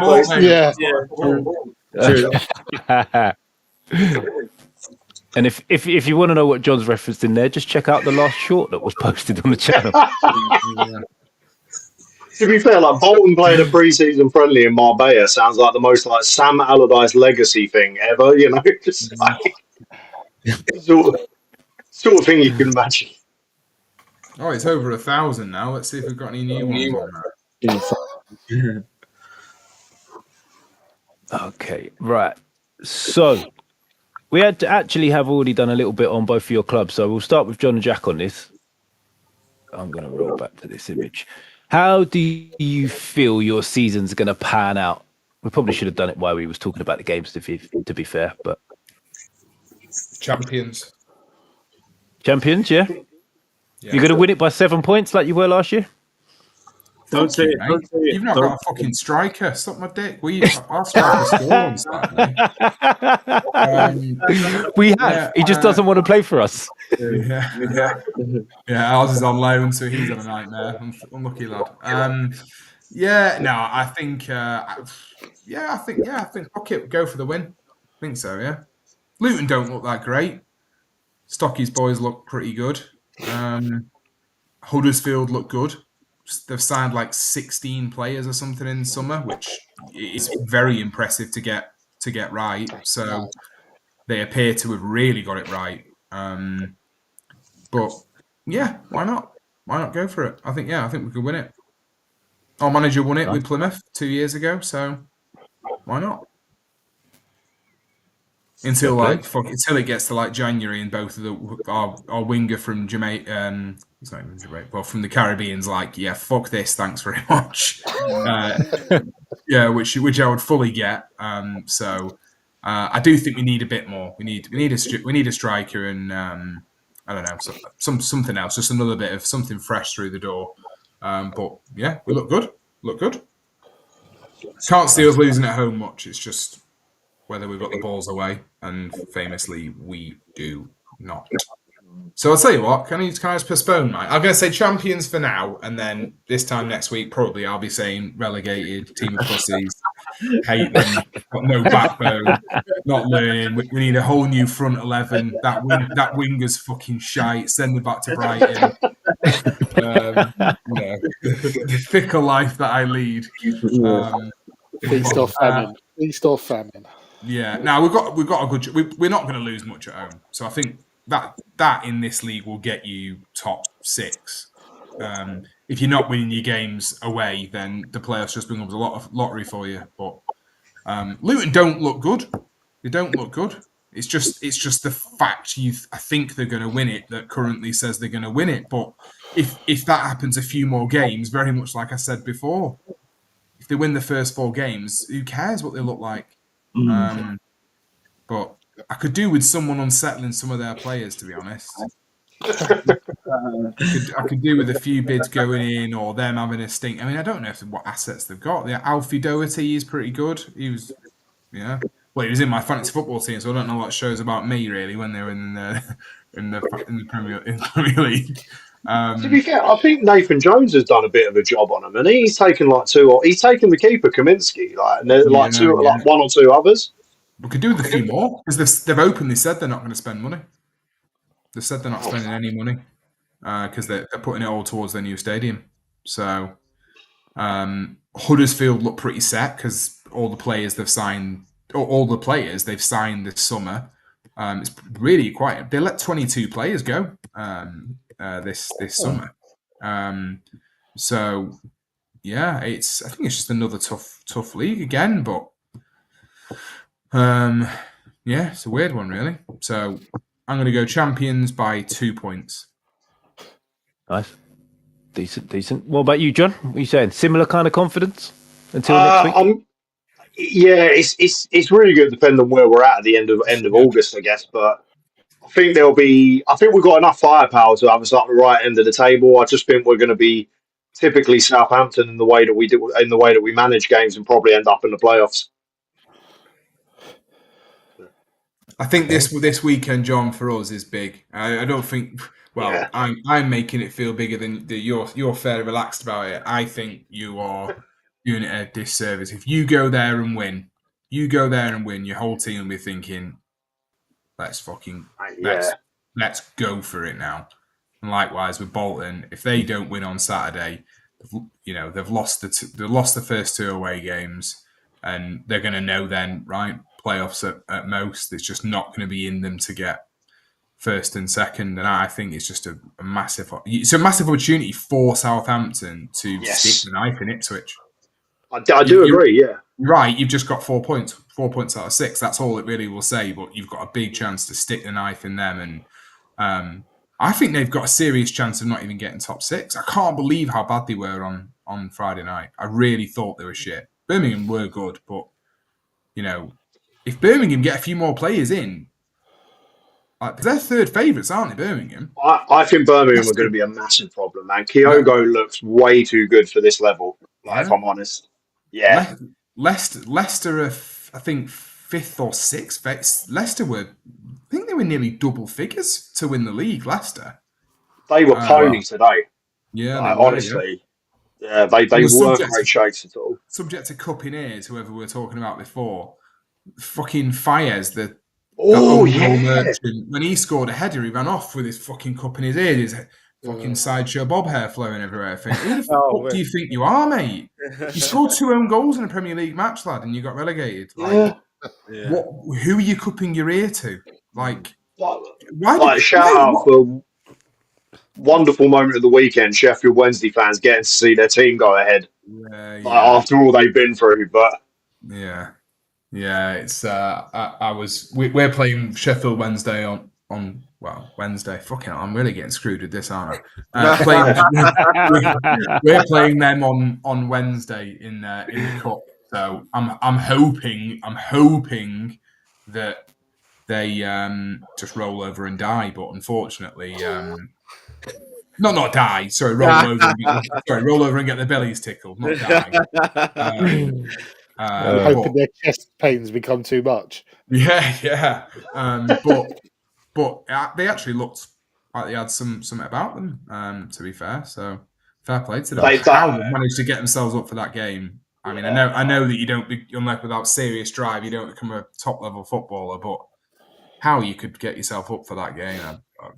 I mean, by about sort of 65, 70 minutes, the lack of pre-season was evident, though. They were on their knees, and that's no criticism. It's the reality. But they did brilliantly for that first hour. But did you see that their tape supplier has cut them off? Their tape supplier has cut off Sheffield Wednesday. That's how much of a perilous financial position they're in. Wait, are we talking like tape around the socks tape? Yeah.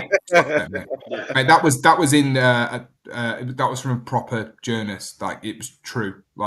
That's how much of a bad situation they are financially. The players bring your own. Yeah, the players paid for their own hotel, which are not going to have too much. Well, they're not been paid for 3 months, so it doesn't really matter how much they've been paid for 4 out of the last 5 months. What's that? They've not been paid for 4 out of the last 5 months. So, but it's 3 months in a row now, isn't it? So that means they can all hand in the notice, 14 days, and they can leave completely for free. I think most of them haven't they? Well, yeah. If you're still there, what does that say really about you? Yeah. So that's why it was a really good performance. Fair play to them. But I mean, you got to imagine they're on a hiding to nothing, really. I mean, they're 1-3 with the bookies to get relegated, which I thought, sure, if you had a bit of dough, that's just worth chucking 5-10 grand on.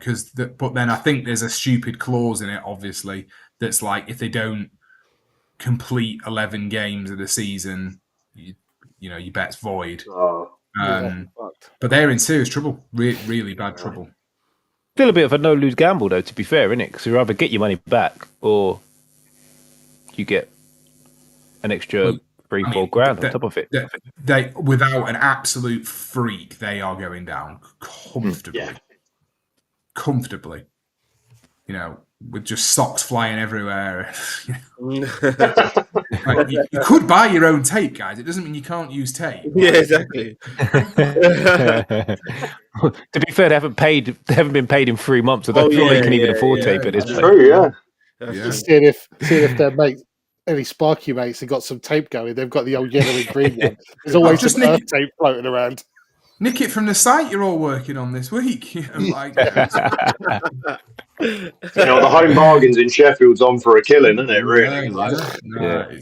It's. We were talking about it at the game, actually. Funny enough, that if you're a Sheffield United fan, you might laugh at it, but you don't want them to go bust. You don't want to get no one would want. No them one to wants get, to see any club go bust.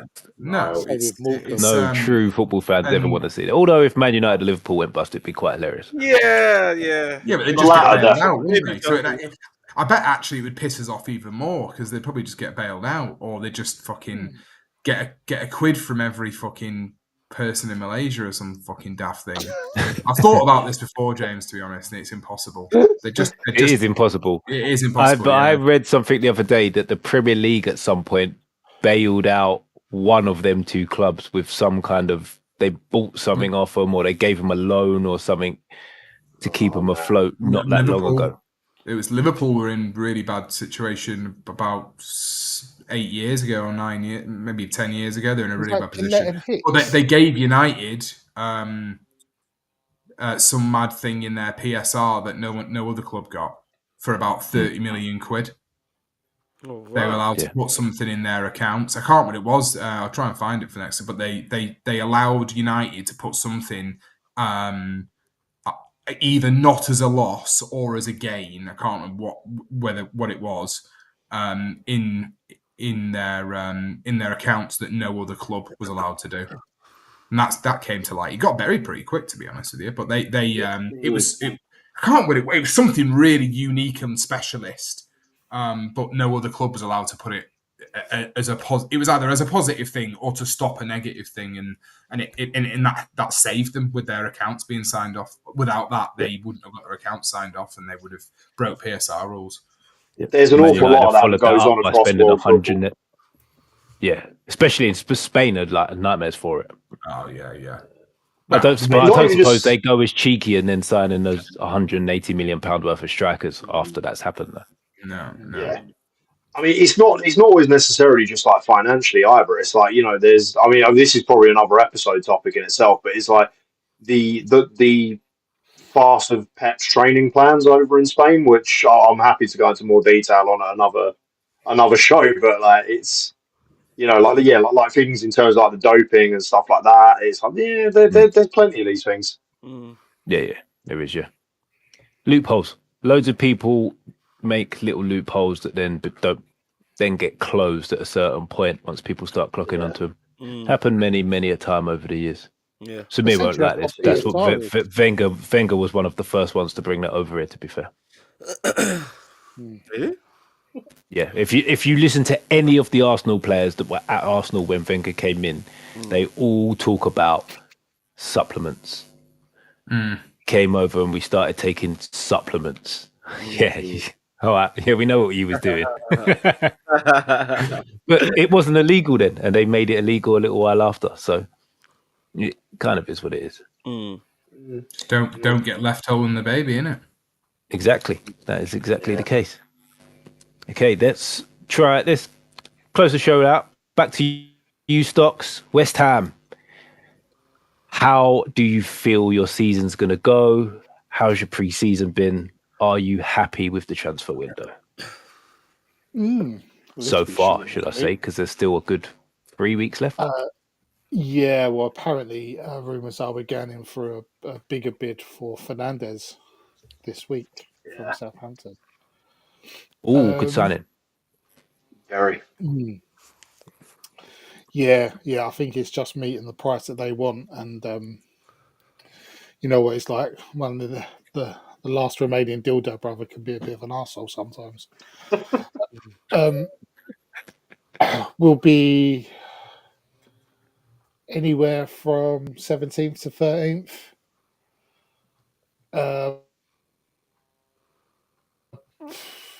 Yeah, I'm not really expecting much, to be honest. I really hope Potter surprises me. I hope he's got some sort of spirit going on there. There's been a lot of talk.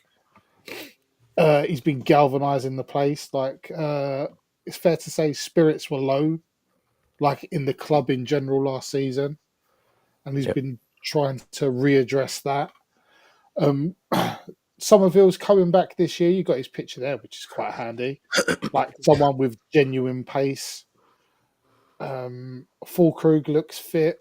We've got a new keeper. It's just really that midfield because it turns slower than milk. That's our problem at the minute. I think Freddie Protz is going to play a lot more. I think I pointed him out on. We've done some young players a couple of months ago, and he started a lot of pre-season and looked handy. We only lost to Man United pre-season, and that's because Areola gave them two. We've scored in every pre-season game, which we never do. And we've still got Jared Bowen. So it's not all bad, but I don't reckon we're going to pull up any trees. Just not get relegated, hopefully. Fair. What are the noises about Paqueta at your end? Well, in the last couple of days, City still won him. Oh, damn. Oh, Man City is still in the talk, yeah? Yeah. I've seen Newcastle linked today, like this afternoon, but Man City have always wanted him. There was a talk at sort of West Ham YouTube sites were sort of fantasizing on like a swap deal for Grealish because obviously Man City do not want him anymore. But you've already said he's virtually signed, sealed, delivered to Everton. So, but I don't know. It's one thing if Paqueta wants to go, fair enough. But we still need to get midfielders in. It's not as easy as that. Well, for West Ham, it's certainly not. Just need some pace. Pace. As amazing as Souček is, he's very fucking quick. Yeah, that's all fair enough. Sabir, same questions to you. How do you feel things have gone over the summer, pre-season, transfers? What's your season going to look like? They've released two nice kits, probably. No. They'll wait until they'll lose back-to-back games before they do that. Yeah. Okay, can I answer, please? Well, yeah, you can now. You took too long. Someone else jumped in and said something before you started speaking. It weren't me for once. No, you've already took your shot at Jack straight away. But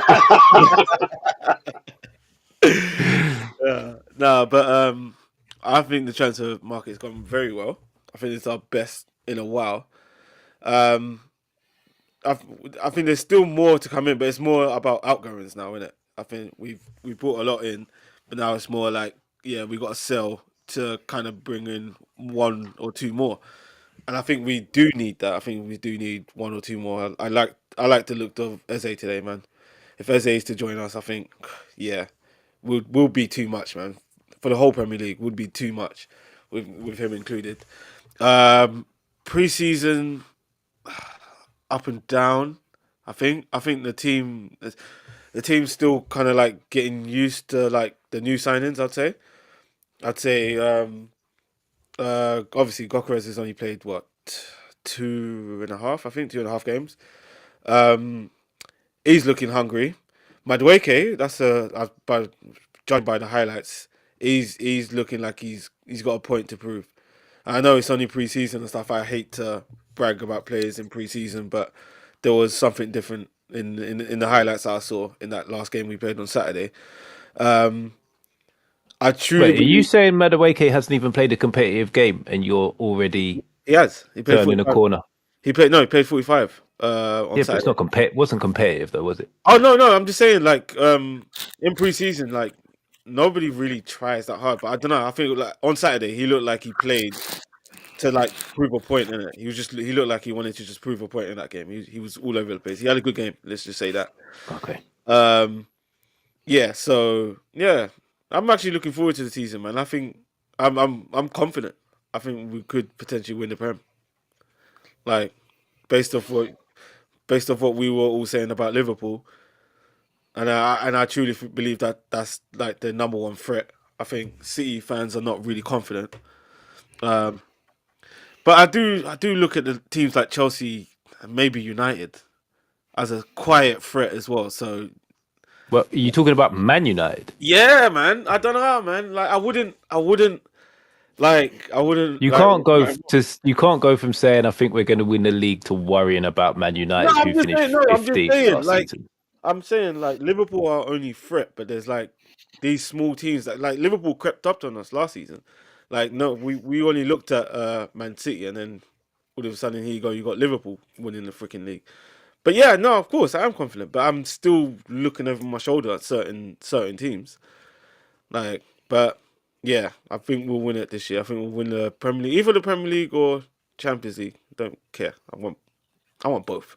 I want both. I want both. But yeah, I'm looking forward to the season, man. First time in a while. Okay, good stuff. Good. Who you got first game anyway? By the way, oh, you've got Man United as well. No wonder you're saying you're worried about it. I'm worried, man. I'm worried about you're that sneaky. You're sneaky.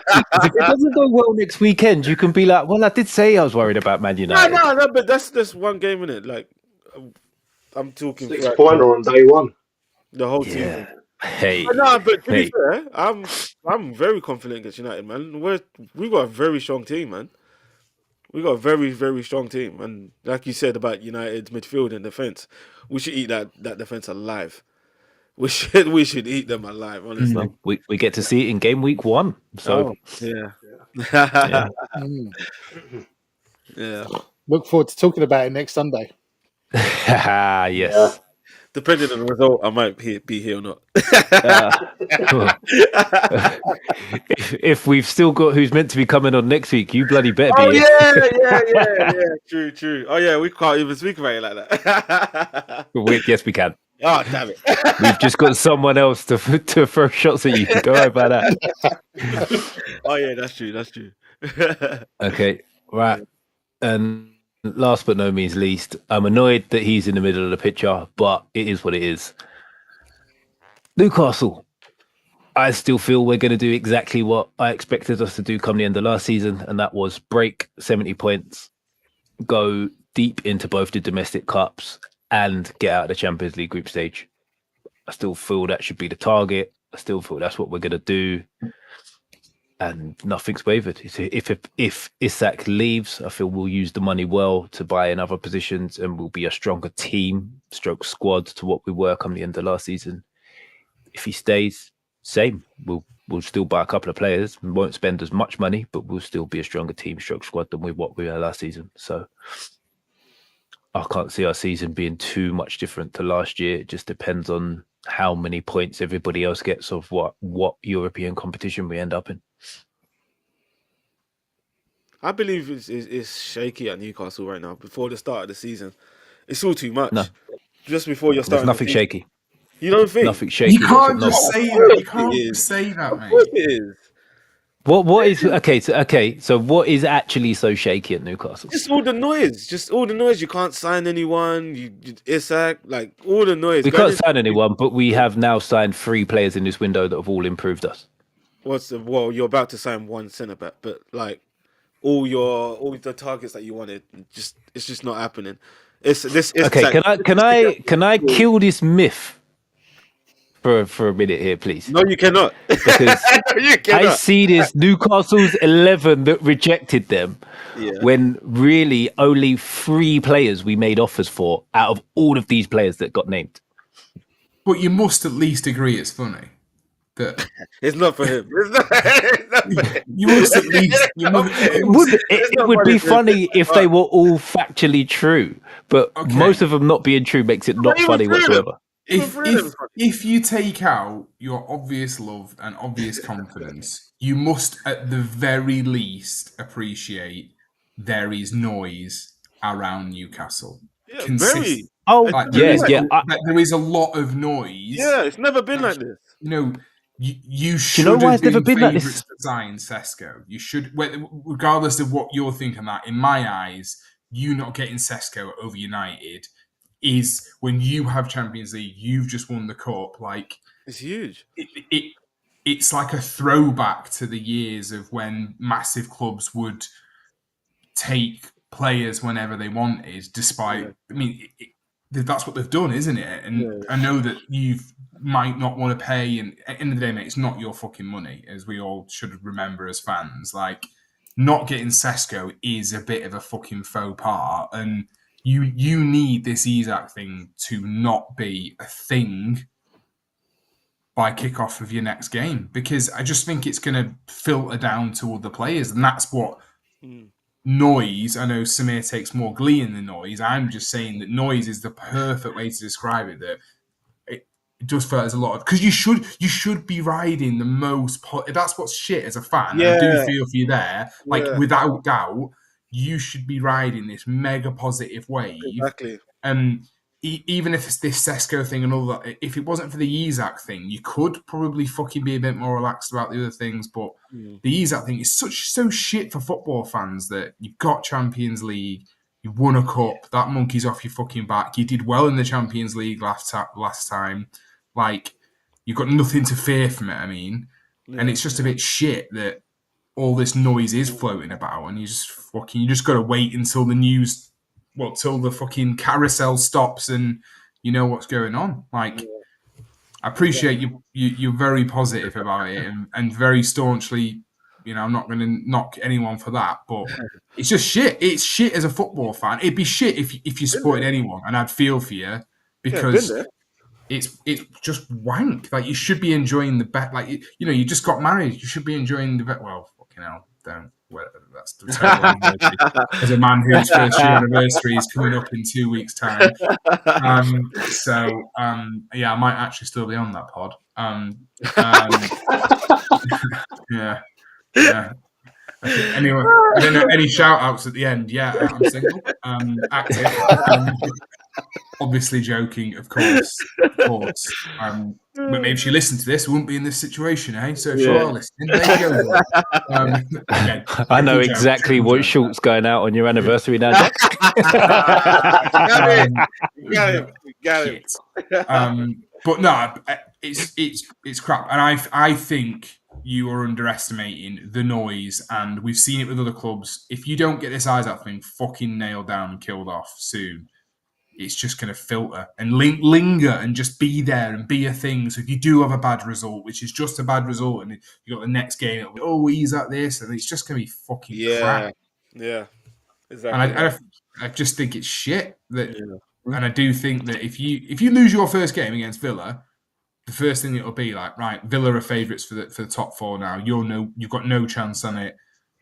It's another weird game, isn't it? Villa Newcastle. Villa Newcastle. You hate it's like I've said it previously. Whoever is away in that game normally gets slapped. Oh, really? Where? At Villa Park. It's at Villa Park. Oh, you've just done a Samir. Very tactical. Oh, I haven't, because we're gonna win next weekend. I've just done a Samir because I'm going to follow that up by saying we go to Villa Park and win next weekend. True. Oh, what? So I'm not doing a Samir whatsoever. We go there and win. Oh, right. And I feel like we're going to use the noise to our advantage. The reason there's noise is because all of the cartel clubs are fucking worried. That's why there's noise. That's why they're going to try and disrupt us. It's not going to work. Wait, what? It's really not going to work. You worried? Wait, what? Well, you're worried about Man United, so you best be worried about Newcastle. I ain't worried about Newcastle. Let me tell you that now. I'll be real. They took all You're your not worried about us. How many times have we slapped you over the last 3 years? Say that again? We've beat you more times than you've beat us over the last 3 years. That's a lie. It's not. That is a lie. It's actually correct. That's a lie. Samir, Factually you know correct. what he's like. He don't chuck that shit out unless he's checked it beforehand. What do you mean in Prem? In Prem over the last 3 years, it's even. Throw the League Cup in it.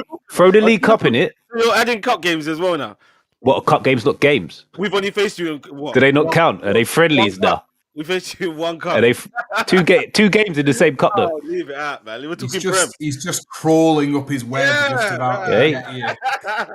Samir, all I can say is you scored 1 goal against us in 4 games last season. I mean, that was the win. Another fact. That was the win. Another fact. So what position? So what positions, John, are you saying you're going to finish? John? That was a John, yeah. What have we actually put a figure to it? Because I'm just going to say first. Oh, okay. Okay. So Saints, I'm going to go fourth. Fourth? Yeah. That's Okay. That's a good That would scupper my season-long bet, so fuck Mitch? Stocks? Oh, yeah. Okay. Best to last, surely. Yeah. 13th. Lucky for some.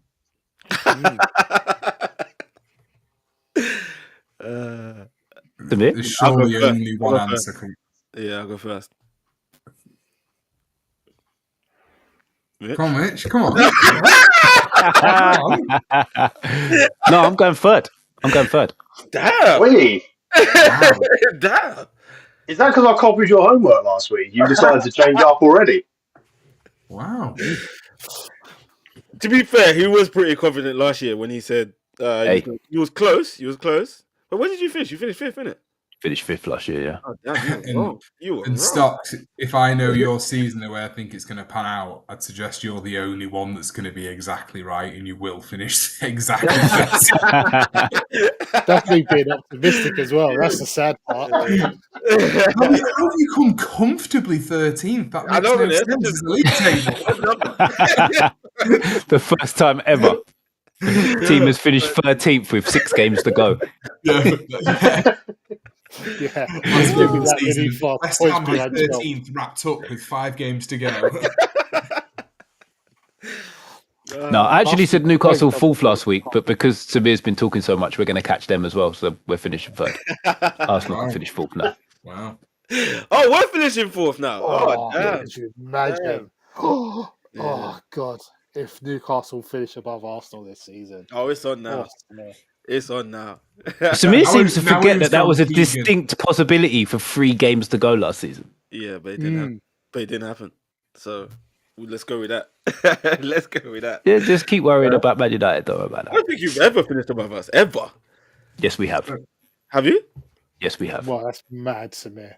I don't know. That is the most ridiculous thing you've ever Have you? said on this channel. Have you? Oh, no, you probably have, actually, because we finished. We definitely have. Yeah. So once, twice. Yeah. Okay, right. Anybody got anything to promote before we wrap? Yeah, Tyrone Mings roughing up Mason Greenwood. Well, I've got that to promote. That was funny. I did see our Pre-season as esteemed well. podcast host did. I'm not sure what your tweet was about, James. Oh, what? The Villa fans Oh, were saying that Tyrone Mings buoyed off Greenwood. Yeah, you showed the result. Where Greenwood scored and they won 3-1. I'm not sure he did well enough. You can grab someone up all you want, but you lost the game and he scored and you're a centre-back and he's a striker. Why are people fighting in pre-season? I don't understand this. It's a friendly. As much as I would like to punch get yellow Mason Greenwood in the card. face, I don't think Mings has got much to boast about after losing the game and letting him score. Samir, there's no such thing as a friendly game. Not now, innit? Bloody hell. I'm seeing yellow cards. What is going on?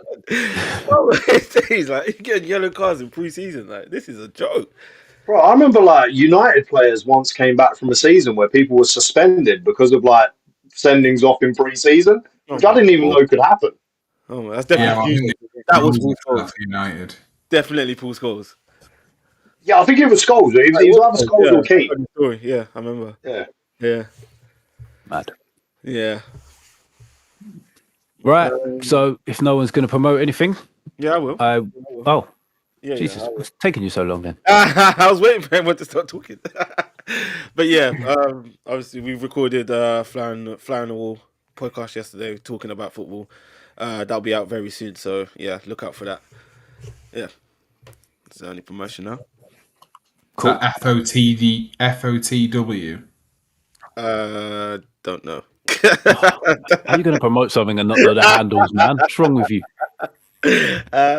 Just Fly on the Wall. Just so it comes up. Fly on the Wall. Don't worry. When I do the short for it, I'll find the handles for Smith. I'll do your homework. Thank you very much.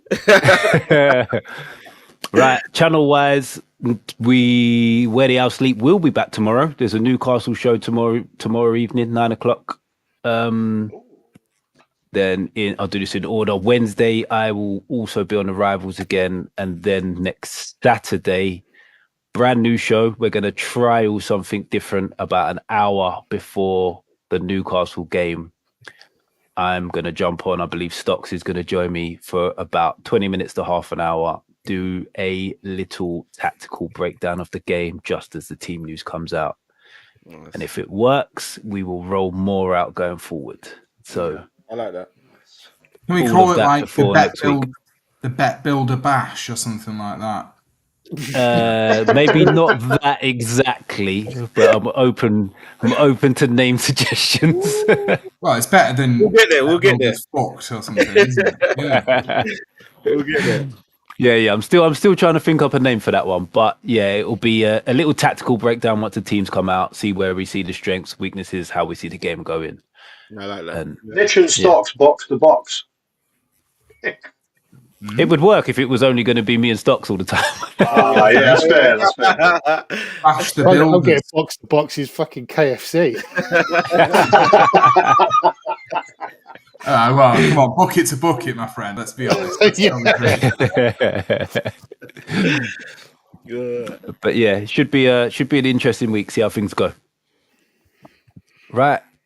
On that note, boys, as always, it's been an absolute pleasure. And as always, like, share, subscribe, and for the Parliament, see you next week.